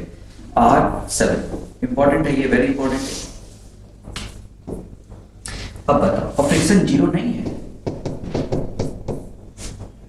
तो फ्रिक्शन 0 नहीं है तो जाते समय टी अप, हाइट तो h ही चलेगा जाते समय भी आते समय भी, तो टी अप क्या होगा 2h/g plus a due to friction होगा कि नहीं? H कैसे चलेगा? नहीं, h जाने और आने वाला h सेम रहेगा, जाने और आने वाला h सेम। तो मान लो जाने और आने वाला h सेम है तो वो तो सेम है ही ना, जितना जाएगा उतना ही तो गिरेगा, लेकिन h पहले वाले से अलग होगा। हाँ, पहले वही तो h गिवन नहीं है, मैं कंपेयर कर रहा हूं, h गिवन नहीं है, क्या कर रहा हूं मैं? सही ना, h पता है तो निकल जाएगा, नहीं पता तो कोई बात नहीं, कंपेयर कर रहे हैं। समझ गए? तो आने का टाइम बताओ, टी डाउन बताओ। हाइट तो उतना ही चला, बोलो, लेकिन हाइट तो उतना ही चला, एकदम सही है। लेकिन अब ये जो ले आने वाला है वो कौन है? क्या g प्लस a है? G minus g minus a है कि नहीं बच्चों? इसलिए आने का टाइम बढ़ जाएगा। देखो इसका मतलब जाने का टाइम और आने का टाइम जब कंपेयर करना है तो u वाले से नहीं करना है, इसलिए मैंने यहाँ कहा यहाँ ना करो जाने का और आने का, जाने का देख लो, आने का मत करो, सही। लेकिन यहाँ पे जाने और आने का टाइम कंपेयर करना है तो किससे कंपेयर करोगे?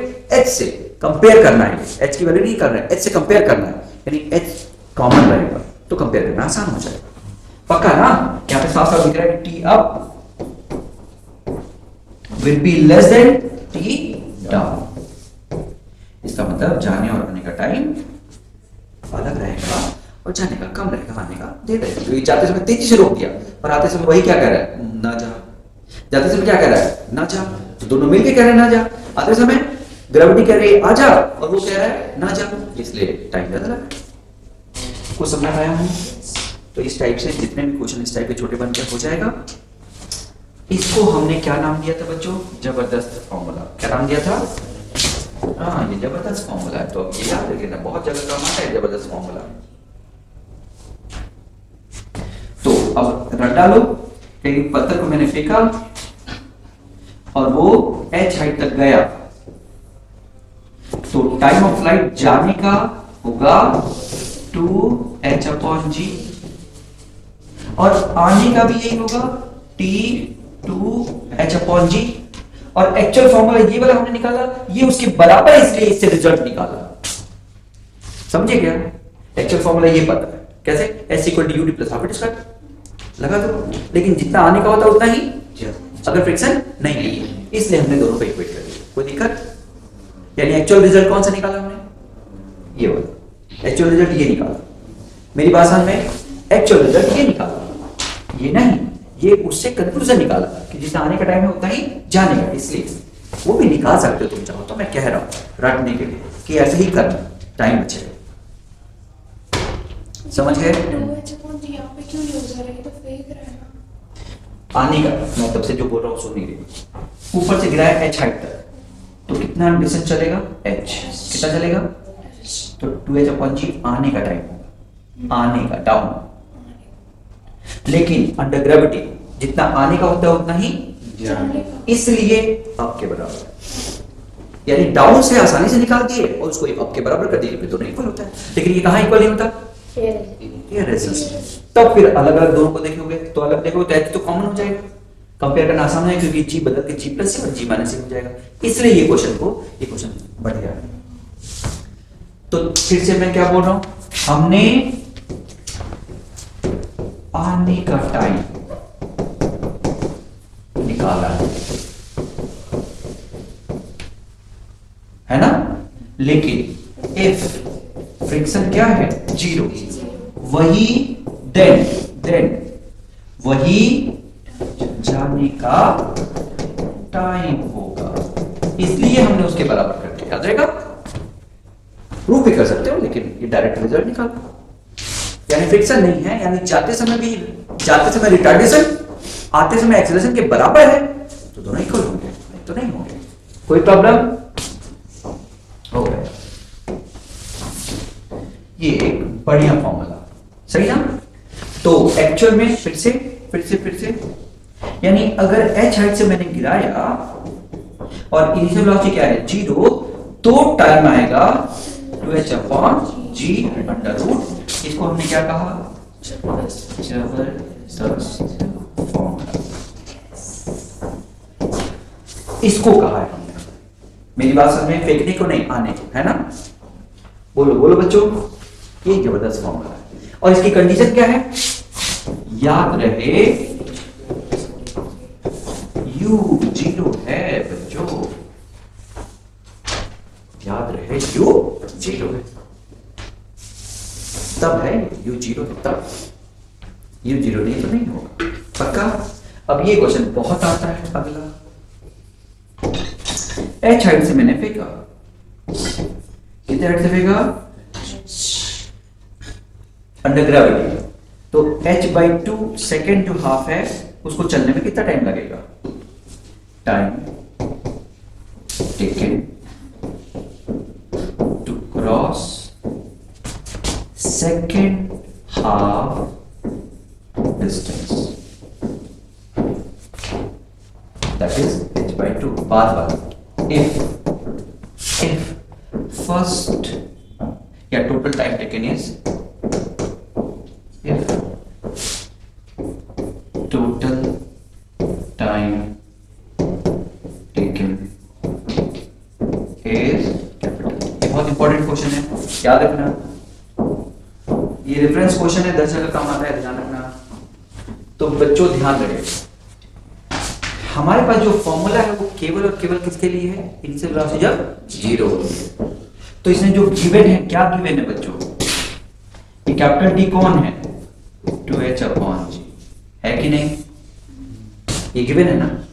लेकिन हमें जो पता है वो t1 पता है, और जो निकालना है वो क्या निकालना है? t2, यही फाइंड करना है। कौन बताएगा t1 कितना है, कितना डिस्टेंस चलना है? h/2, और इनिशियल वेलोसिटी 0 है ना, तो इसका मतलब इसमें लगा सकते हैं ये फॉर्मूला, तो कितना हो जाएगा? 2h/2 अपॉन g, ये लगा सकते हैं ना, लगा सकते हैं ना ये? ओके, यानी क्या टाइम है? h/g अंडर रूट, यही ना बच्चों? तो टोटल टाइम कितना है? 2h/g। आधा टाइम कितना है? Under root. तो बाद वाला टाइम कितना होगा? सेम होगा क्या? क्योंकि शुरू में धीरे चल रहा है, बाद में तेज चल रहा है, सेम तो नहीं होगा, इसीलिए ऐसा कर रहा है। तो फिर t2 कितना होगा जो हमें निकालना है? टोटल टाइम में से t1 माइनस करना पड़ेगा, ये इंपॉर्टेंट है, रिजल्ट है ना। बोलो बच्चों, तो टोटल टाइम कितना है? टोटल टाइम तो t ही रखो, टोटल टाइम कितना है? t। t1 कौन है? देखो जरा, ये है ना, तो इसको हम टोटल टाइम के टर्म में लिखना चाहते हैं। देखना जरा, तो 2 से मल्टीप्लाई और 2 से डिवाइड कर लो नीचे, है ना। ये कौन है? Total time by √2। तो क्या ये बाद वाले टाइम को हम टोटल टाइम बाई √2 लिख सकते हैं? देख लो, 2h/g तो वही है ना, और √2 अलग कर लो, कर सकते हैं। इसका मतलब ये t/√2 के बराबर होगा, और कॉमन लेके बढ़िया रिजल्ट है 1 माइनस 1/√2। इतना टाइम लगेगा सेकेंड हाफ क्रॉस करने में। समझ गए? एक क्वेश्चन कर लो फटाफट जल्दी से, यही सेम 1/3 हाफ क्रॉस करने में कितना टाइम लगेगा? टोटल हाइट कितना है h and mass is release from rest, तो h/3 क्रॉस करने में कितना टाइम लगेगा? t3 कितना? चलो ट्राई करके देखो तो जल्दी से बच्चों, मेरी क्लास है।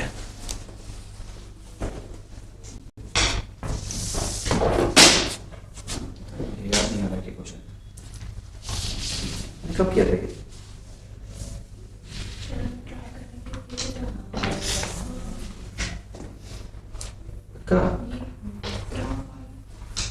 सब छूट गया, क्या गड़बड़ हो गया? ये वाली मैं फिर से जल्दी से बता देता हूँ, एक जनरल वाला बता देता हूँ, समझ में आ जाएगा वही। देखो बच्चों, h हाइट से गिराया तो t टाइम लग रहा है, तो आखिरी का 1 nth कवर करने में कितना टाइम लगेगा? हम इसमें जबरदस्त फॉर्मूला लगाएंगे। टोटल h हाइट चलने में जो टाइम लगता है वो 2h/g होता है, सब जानते हैं।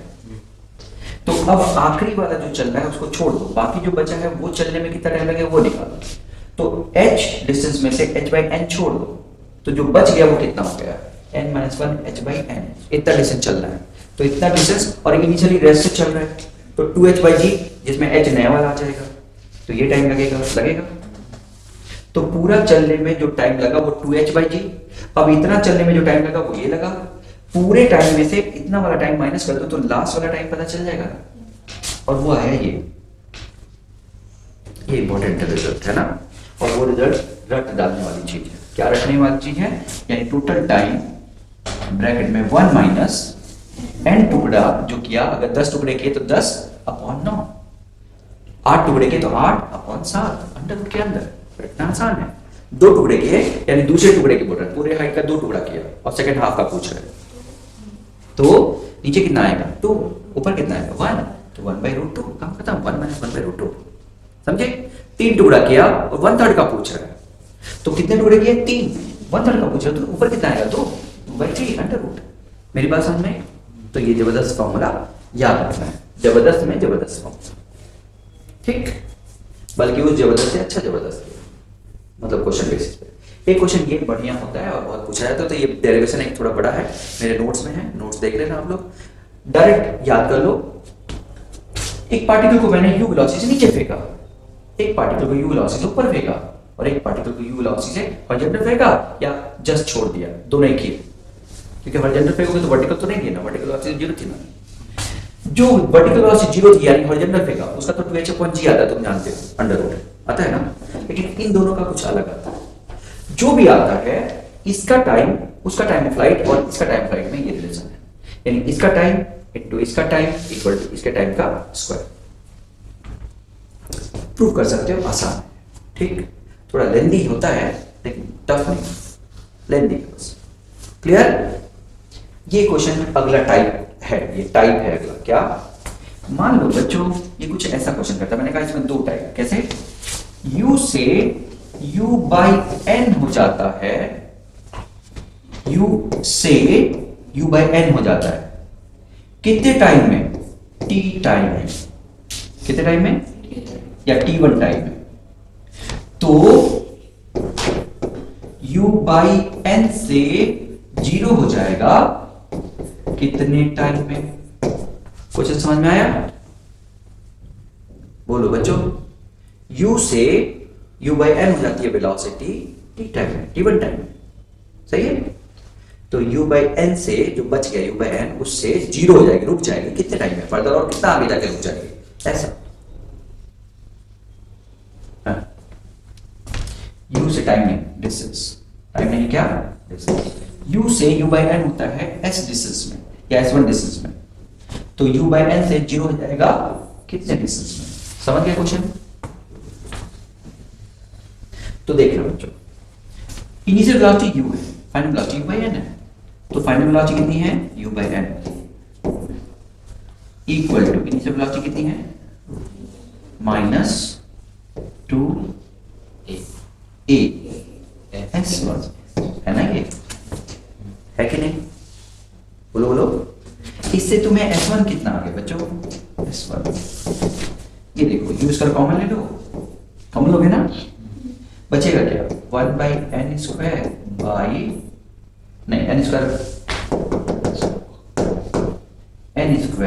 Minus 1 upon N square, check करो जरा तो s अपॉन 2a, चेक करो तो भाई ये इस साइड ले आओ और ये उस साइड ले जाओ, तो U square minus U by N का होल स्क्वायर, एलसीएम लोगे तो U square common 1 minus N square upon N square minus 1 upon N square, है ना, और 2a और आएगा, पक्का ये s1 है, बोलो बच्चों। अब देखो ये पहला इक्वेशन आ गया, अब इसका अगला इक्वेशन देखो, तो फाइनल वेलोसिटी कितनी है बच्चों, अगेन फाइनल 0 है, इनिशियल कितना है, तो v square equal to U square minus 2as2 बाद वाला है ना, तो यहां से s2 कितना आ रहा है, U square by N square into 2a, है ना, दोनों को डिवाइड कर दो, तो s2 चाहिए ना, और s1 गिवन है ना, तो s2 बाई s1 ये देखो कट जाएगा ये पूरा, क्या बचेगा n स्क्वायर माइनस 1, यानी जो बची हुई डिस्टेंस चलेगा वो चली गई distance into N square minus 1 चलेगा।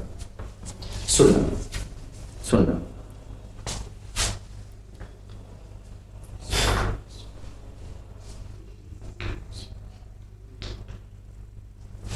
क्या मैं इसको कुछ और चेंज कर दूं,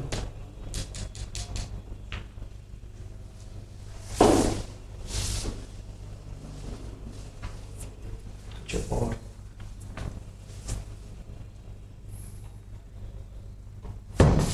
ये याद करना ज्यादा आसान रहेगा। देखो ये S1 से मल्टीप्लाई करके इधर ले आओ, S1 जो चला है S2 जो चलेगा वो मिलके जितनी वेलोसिटी इतने गुना कम की इंटू S1 के बराबर होगा, रटना आसान है ना मेरे ख्याल से। जैसे देखना मैं कह रहा हूं S डिस्टेंस चल के वेलोसिटी आधी हो गई, S डिस्टेंस चल के वेलोसिटी आधी हो गई, तो और कितना डिस्टेंस चलेगा,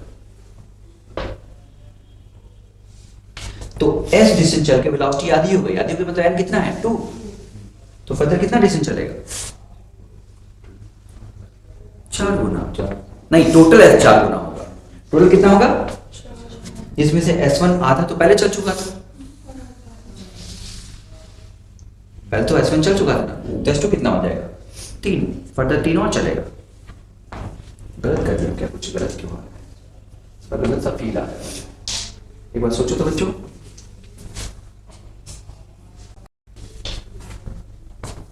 दिक्कत हो रही है ये टाइप 2 क्या था, फिर से u1 वेलोसिटी चलते हुए रुक जाता है S1 डिस्टेंस में, तो u2 वेलोसिटी से चलते हुए रुक जाएगा कितने डिस्टेंस में, ये तो सीधा है, फाइनल वेलोसिटी 0 है, इस वेलोसिटी ये है, रेशियो निकाल लो, तो S2 by S1 is u2 by u1 का होल स्क्वायर, बस स्क्वायर का क्वेश्चन होता है, बस खत्म, ठीक है, अगर रुक जाता है तो।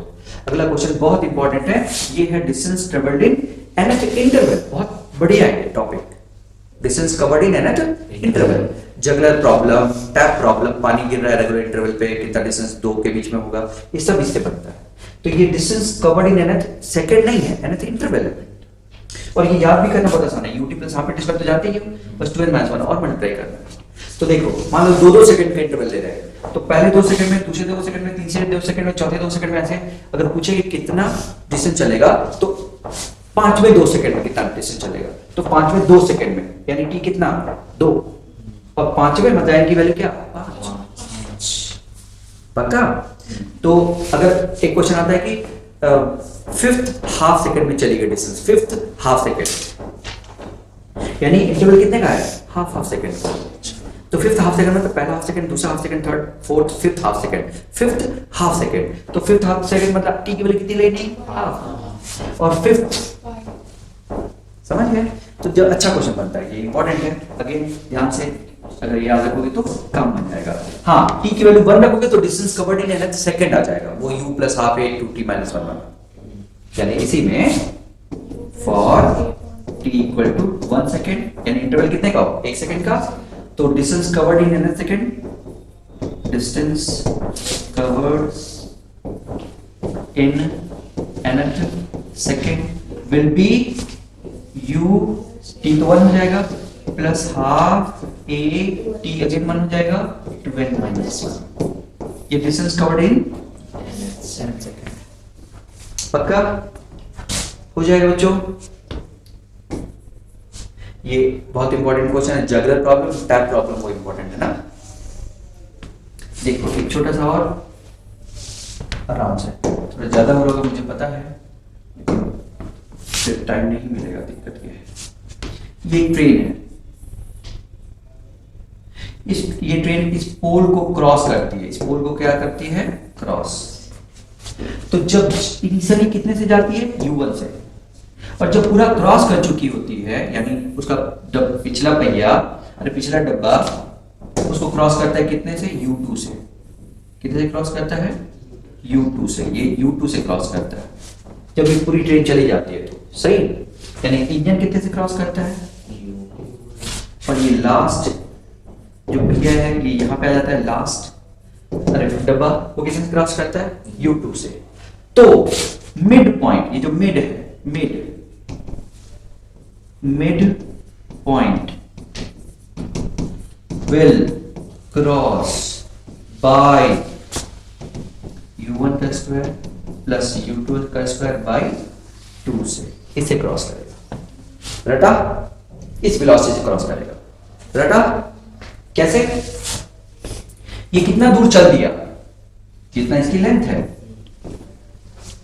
और l डिस्टेंस चलने में वेलोसिटी कितनी बढ़ गई, u1 से u2 हो गई, यानी u2 का square will be equal to u1 का स्क्वायर प्लस 2al। बढ़ी कि नहीं, u1 से u2 हो गई, कितने डिस्टेंस चल रहे हैं, तो कितनी हो जाएगी, यही हमें चाहिए। इनिशियल वेलोसिटी कितनी है, u1 ही है, कितना चलने में, l/2। भाई आधे में कितनी हो जाएगी, ये तो चाहिए। यहां से 2al की वैल्यू यहां पे उठा के रखोगे, सॉल्व करोगे, यहां से आ जाएगा। फिर से ये ट्रेन ये इस पोल को क्रॉस करने में u से जा रही है, और बढ़ते बढ़ते u1 से जा रहा है, और बढ़ते बढ़ते v हो गया, तो मिडिल कितने से क्रॉस किया होगा, तो u से v हो जाता है कितने दूरी में, l में। तो u से कितना हो जाएगा, कितनी दूरी में, l/2 में। दो इक्वेशन बना के सॉल्व करेंगे। क्या ये सबको समझ में आया, यहां से ये रिजल्ट आ जाएगा। तो काफी हद तक क्वेश्चन करने के लिए हो गया है। तो जगलर प्रॉब्लम वो सब बहुत नहीं पूछे जाते, क्योंकि वो अच्छे लेवल के क्वेश्चन है, सही है। तो होने के लिए तो होना चाहिए थोड़ा सा, लेकिन ठीक है। पता नहीं, मुझे टेस्ट देखना, कल टेस्ट होना चाहिए, नहीं तो तुम देख लेना, मैं देख लेता हूँ, बाकी बच्चे तो कह रहे हैं देने के लिए। तो ठीक है, ये समझ में आया यहाँ तक। एक जगलर प्रॉब्लम क्या बोलता है, जितने पत्थर हवा में हैं, जितने पत्थर हवा में हैं, उतने इंटरवल उनको कंप्लीट करने में लगेगा अपना रास्ता। क्या मतलब, एक पत्थर यहाँ पे, दो पत्थर लेके खेल रहा है कोई, तो एक पत्थर हवा में है, एक उसके हाथ में, सही है। जब ये टॉप पे पहुंचेगा तब ये फेंकेगा, और जब तक ये टॉप पे पहुंचेगा तब तक ये यहाँ आके फिर इस हाथ में आ जाएगा, है कि नहीं। तो कैसे चल रहा होगा, यहां से यहां जाने में जितना टाइम लगेगा, यहां से यहां आके इस हाथ में जाने में उतना टाइम लगेगा ना। तो इस टाइम को तो नेग्लेक्ट मानो, जितना जाने में टाइम लगेगा उतना ही आने में। समझ गए, कोई प्रॉब्लम, yes.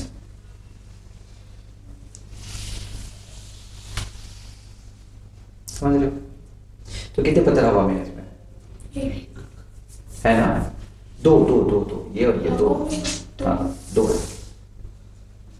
मतलब हवा में तो कैसे, मैं हवा की बात कर रहा हूँ, हाथ वाले की बात नहीं कर रहा। एक्चुअली क्या है, हाथ वाले मतलब कुल 3 पत्थर उसके पास होंगे, लेकिन बुक में 2 ही पत्थर, मतलब हवा में जितने हैं उतना ही दिखता है क्वेश्चन में। ऐसा बोलता है कि एक जगलर है जो हवा में कितने पत्थर उछालता है, 2, ऐसा बोले। टोटल 3 होंगे, समझ गए, टोटल कितने होंगे, 3। लेकिन हवा में जितना है उतना बुक में लिखता है, इसलिए मैं 3 इस बार हटा रहा हूँ, पिछली बार बताया था 3 होता है। क्यों, यहाँ से यहाँ जब जाएगा तो यहाँ से यहाँ जाएगा, उतनी देर में ये ऐसे फेंकेगा तो ये यहाँ तक जाएगा, उतनी देर में यहाँ से आ जाएगा, तब तक यहाँ वाला इस हाथ में आ जाएगा। समझ गए? ऐसा। तो हवा में कितने पत्थर होंगे? दो। तो हवा में दो पत्थर होंगे तो यहाँ से यहाँ तक जाने में जो टाइम लगेगा एक लगेगा, और यहाँ से यहाँ तक आने में टाइम भी एक लगेगा। यानी टोटल टाइम फ्लाइट कितना होगा? 2t। हाँ, तो टोटल टाइम ऑफ फ्लाइट कितना होगा? 2t होगा। ये टोटल टाइम ऑफ फ्लाइट। सही। अब टोटल टाइम ऑफ फ्लाइट जो होगा वही तुम्हें पता है कितना होगा? 2u/g, और वही कितना होगा? 2 टाइम्स 2h/g। याद करो, यस ये तीनों इक्वल होंगे, तो तुम्हें इनमें से कोई एक दे देगा। u वेलोसिटी फेंका है, कितने टाइम बाद उसके हाथ में दोबारा आएगा, दो के बीच में कितना इंटरवल रहेगा, या कितनी हाइट तक जाएगा। इन्हीं से जो भी निकलना है निकलेगा। याद रहेगा? जो भी निकलना है इतने से ही निकलने वाला है। टोटल टाइम ऑफ फ्लाइट पूछ सकता है, इंटरवल पूछ सकता है, वेलोसिटी पूछ सकता है, या हाइट पूछ सकता है। कोई एक देके बाकी तीन पूछ सकता है कि एक जगलर जो है बॉल को फेंकता है और वो बॉल इतने हाइट तक जाती है, तो अगर इतनी हाइट तक जाती है तो कितना टाइम फ्लाइट होता है? निकल जाएगा। कितनी वेलोसिटी फेंकेगा वो निकल जाएगा। कितना टाइम इंटरवल होगा, इंटरवल ऑफ टाइम, वो निकल जाएगा। समझ गए? तो क्या बताएगा? कोई दो चीज, दो बॉल इतनी हाइट तक फेंकता है, या तीन बॉल इतने हाइट तक। तीन बॉल फेंकेगा तो यहाँ पे कितना हो जाएगा? 3। सही ना? पर इतने हाइट तक फेंकेगा तो ये सब 3 हो जाएगा, यहाँ पे 3 हो जाएगा। नहीं, ये तो 2h/g की जाएगा। टोटल टाइम फ्लाइट है ना, तब ये कितना हो जाएगा? 3। समझ गए ना? बोलो बच्चों, कंफ्यूज कर रहा हूं क्या? नहीं ना? 1 2 3 और चौथा यहाँ पे लाइन के नीचे है ना। ये नहीं बताना चाहता हूँ क्योंकि मैंने कहा बुक में नहीं रहता है ना, तो मैंने पिछली बार बता दिया था, तो कुछ बच्चे कंफ्यूज होते हैं, उसको भी सोचते हैं, जबकि क्वेश्चन में कहाँ देता है? हवा के बॉल्स देता है। याद रहेगा? उसके बाद हवा के बाहर कौन है उससे मतलब नहीं होता उनको। तो एक टाइम ये हो गया, एक टाइम ये हो गया, एक टाइम ये हो गया, तो टी टी टी। तो टोटल टाइम ऑफ फ्लाइट कितना हो गया?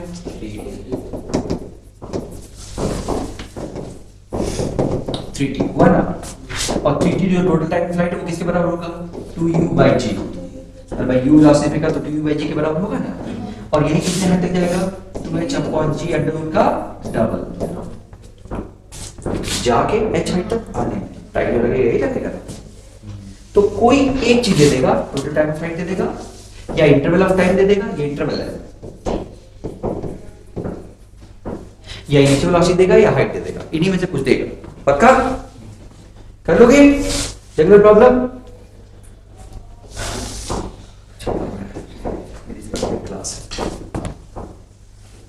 एक लास्ट अल्फा बीटा, मतलब एक वो भी है टैप प्रॉब्लम भी। तो चलो क्या हो रहा है, एक अल्फा बीटा प्रॉब्लम है।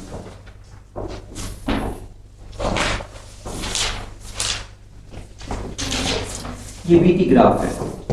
कैसा ग्राफ है ये? BT graph. बीटी ग्राफ में एक पार्टिकल अल्फा से एक्सेलरेट हो रहा है और बीटा से रिटार्ड होके रेस्ट पे आ जाता है। इनिशियल रेस्ट से चल के रेस्ट पे आ जाता है। तो रेस्ट से चल के रेस्ट पे आता है। इस पूरे प्रोसेस में वो टी टाइम लेता है। कितना टाइम लेता है? टी। और टोटल एस डिस्टेंस चलता है। कितना डिस्टेंस चलता है? एस। और बीच के टाइम पे सबसे ज्यादा जो उसकी वेलोसिटी होती है वो वी मैक्स होती है। फिर से सुनो, जैसे लिफ्ट जो करती है, लिफ्ट पहले एक्सेलरेट होती है फिर रिटार्ड होती है, बीच में उसकी वेलोसिटी एक टाइम पे मैक्सिमम होगी, और रिटार्ड होकर जहां से चली उससे कुछ हाइट पे जाके रुक जाती है ना। तो ये अल्फा बीटा प्रॉब्लम, इसको लिफ्ट प्रॉब्लम भी कह सकते हैं। तो ये याद रखना, लिफ्ट प्रॉब्लम। तो ऐसे में हम क्या करेंगे? अल्फा एक्सेलरेशन है, ये एक्सेलरेशन अल्फा, और ये रिटार्डेशन है। तो तुम क्या करोगे? एक ए इक्विवेलेंट ले लोगे। क्या ले लोगे? A equivalent. कैसे? 1/a इक्विवेलेंट इक्वल टू 1/अल्फा प्लस 1/बीटा। इसे ए इक्विवेलेंट ले लोगे। कितना ले लोगे? ए इक्विवेलेंट ले लोगे। सही। और ए इक्विवेलेंट लेने के बाद इनमें जो रिलेशन होगा वो वही होगा जो हम जानते हैं। अच्छा, u रिलेटिव, u इनिशियल क्या ले लोगे? 0। तो s will be equal to ut plus half a equivalent into t square।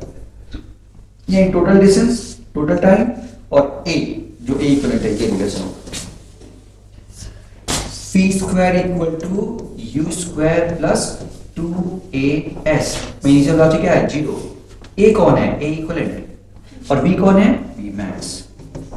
ये रिजल्ट प्रूव कर सकते हैं हम, लेकिन अभी तो याद रखो, मैंने प्रूफ नोट्स जो भेजूंगा उसमें होगा, तुम देखना चाहोगे तो देख लेना, टाइम नहीं है तो इसलिए मैं खत्म कर रहा हूं उसको। ओके, तो v मैक्स, ये देखो v मैक्स, जो v मैक्स है, अगर मुझे s पता है और अल्फा बीटा पता है, अल्फा बीटा पता है तो इक्विवेलेंट निकल जाएगा, तो मुझे v मैक्स पता चल जाएगा। तो ये s equal to ut plus half into square से v square equal to u square plus 2s, और तीसरा v इक्वल टू यानी v max equal to u plus a equivalent into t से मुझे मैक्सिमम वेलोसिटी पता चल जाएगी। देखो कुल मिला के एक पार्टिकल अल्फा से एक्सीलरेट होता है और बीटा से रिटार्ड होकर रेस्ट से रेस्ट पे आ जाता है। इस प्रोसेस में टोटल s डिस्टेंस चलता है, maximum velocity v max acquire करता है, टोटल टाइम कैपिटल T तक चलता है। तो in velocity, time and displacement में और एक्सीलरेशन इक्विवेलेंट में रिलेशन ये वही है जो हम लोग पढ़ते थे, वही 4 इक्वेशंस। क्लियर है सबको? याद रहेगा? तो ये है अल्फा बीटा प्रॉब्लम या लिफ्ट प्रॉब्लम। टैप प्रॉब्लम तुम थोड़ा देख लेना बच्चों, बहुत इंपॉर्टेंट है, वो भी अच्छा इंपॉर्टेंट है, तो देख लेना। इन नल से जो पानी गिरता है वो कुछ नहीं, डिस्टेंस कवर्ड इन एनर्जी इंटरवल है, जैसे ये है। क्या तुम्हें नहीं लगता कि ये डिस्टेंस इन फर्स्ट इंटरवल होगा, ये डिस्टेंस इन सेकंड इंटरवल होगा, ये डिस्टेंस इन थर्ड? तो कुछ बताना नहीं है, जो मैं ऊपर फॉर्मूला लगा चुका वही लगाना है बस, और कुछ नहीं। तो जो भी पूछे कि देखो पहले और दूसरे में ये ऐसे बना लेना और ऐसे लिख लेना। तो पहले और दूसरे में जो लग रहा है वो एक इंटरवल मिल रहा है ना, तो पहले दूसरे में एक इंटरवल, पहले दूसरे में एक इंटरवल, पहले दूसरे में एक इंटरवल, दूसरे तीसरे में 2 इंटरवल, तो 10वें 11वें में 10 इंटरवल में चलेगा डिस्टेंस पूछेगा, काम खत्म। 20वें 21वें में 20 इंटरवल में चलेगा डिस्टेंस, ऐसे निकालना है, बस खत्म। याद रहेगा?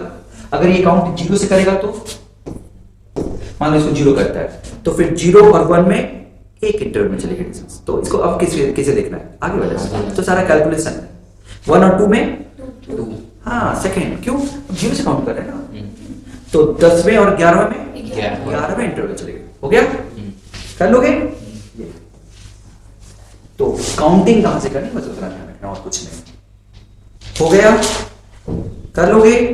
कभी कभी नीचे से काउंट करना है तो तुम्हारा दिमाग, एक्चुअली हमारा आंसर ऊपर से आ रहा है, जब भी कभी कभी वो काउंटिंग कहां से करता है? नीचे से। तो नीचे के बजाय ऊपर से काउंटिंग करके देखोगे कि क्या जो पूछा है वो कौन सा इंटरवल है। तुम नीचे से नहीं देख सकते, नीचे देखोगे तो गड़बड़ जाएगा, ऊपर से वापस आओगे।